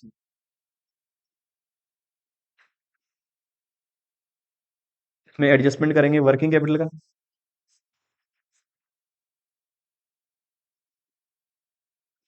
Working capital में सबसे पहले increase in BP, increase in bills payable, बढ़ रहा है कुछ 7,200 से, तो ये रहेगा पॉजिटिव आइटम। ये मेरा हो गया इंक्रीज इन बीपी 7,200, बिल्कुल सही। अब बीपी के बाद करंट लायबिलिटी में ट्रेड बिल हो चुका है, अदर करंट लायबिलिटीज कुछ आउटस्टैंडिंग एक्सपेंस डिक्रीज हो रहे हैं, आउटस्टैंडिंग एक्सपेंस डिक्रीज, तो डिक्रीज इन आउटस्टैंडिंग एक्सपेंस ये होगा माइनस। प्रॉफिट पर इफेक्ट नहीं आया लेकिन कैश हो गया कम, 800 मैंने कर दिया माइनस। आउटस्टैंडिंग एक्सपेंस के बाद वापस आ जाऊँ बैलेंस शीट में, trade payable other current liability हो चुका है। अब short term provision, short term provision के अंदर एक ही प्रोविजन है, प्रोविजन फॉर टैक्स। कहाँ है प्रोविजन फॉर टैक्स? ये 12,800 और 11,200। टैक्स के बारे में फर्दर आगे हमारे पास कोई भी इंफॉर्मेशन नहीं है, क्या मानेंगे? इस 11,200 का हुआ होगा पेमेंट, 12,800 का बनाया होगा प्रोविजन, तो मैं यहाँ पर एड प्रॉफिट आफ्टर टैक्स में ऐड कर लूंगा टैक्स जो आएगा 12,800, और इस 11,200 के टैक्स का हमने किया होगा पेमेंट तो ऑपरेटिंग एक्टिविटी से आखिरी में, ऑपरेटिंग एक्टिविटी के आखिरी में लेस पेमेंट ऑफ टैक्स 11,200। अब और आगे चला जाए, मैंने शॉर्ट टर्म प्रोविजन के अंदर टैक्स भी कर लिया। टेंजिबल में आ जाऊं, land and building opening 40 closing 20, information का है, इन्फॉर्मेशन ये रही। लैंड एंड बिल्डिंग पे लगाया डेप्रिशिएशन, बिल्कुल पूरा डेप्रिसिएशन ही है, कोई भी परचेज नहीं है, तो 40 में से 20 गया तो बचे 20, डेप्रिशिएशन आएगा ऑपरेटिंग में। नॉन कैश आइटम डेप्रिसिएशन 20, और कोई भी परचेज सेल है नहीं तो इन्वेस्टिंग में आएगा ही नहीं। Plant opening 36 closing closing 76,400।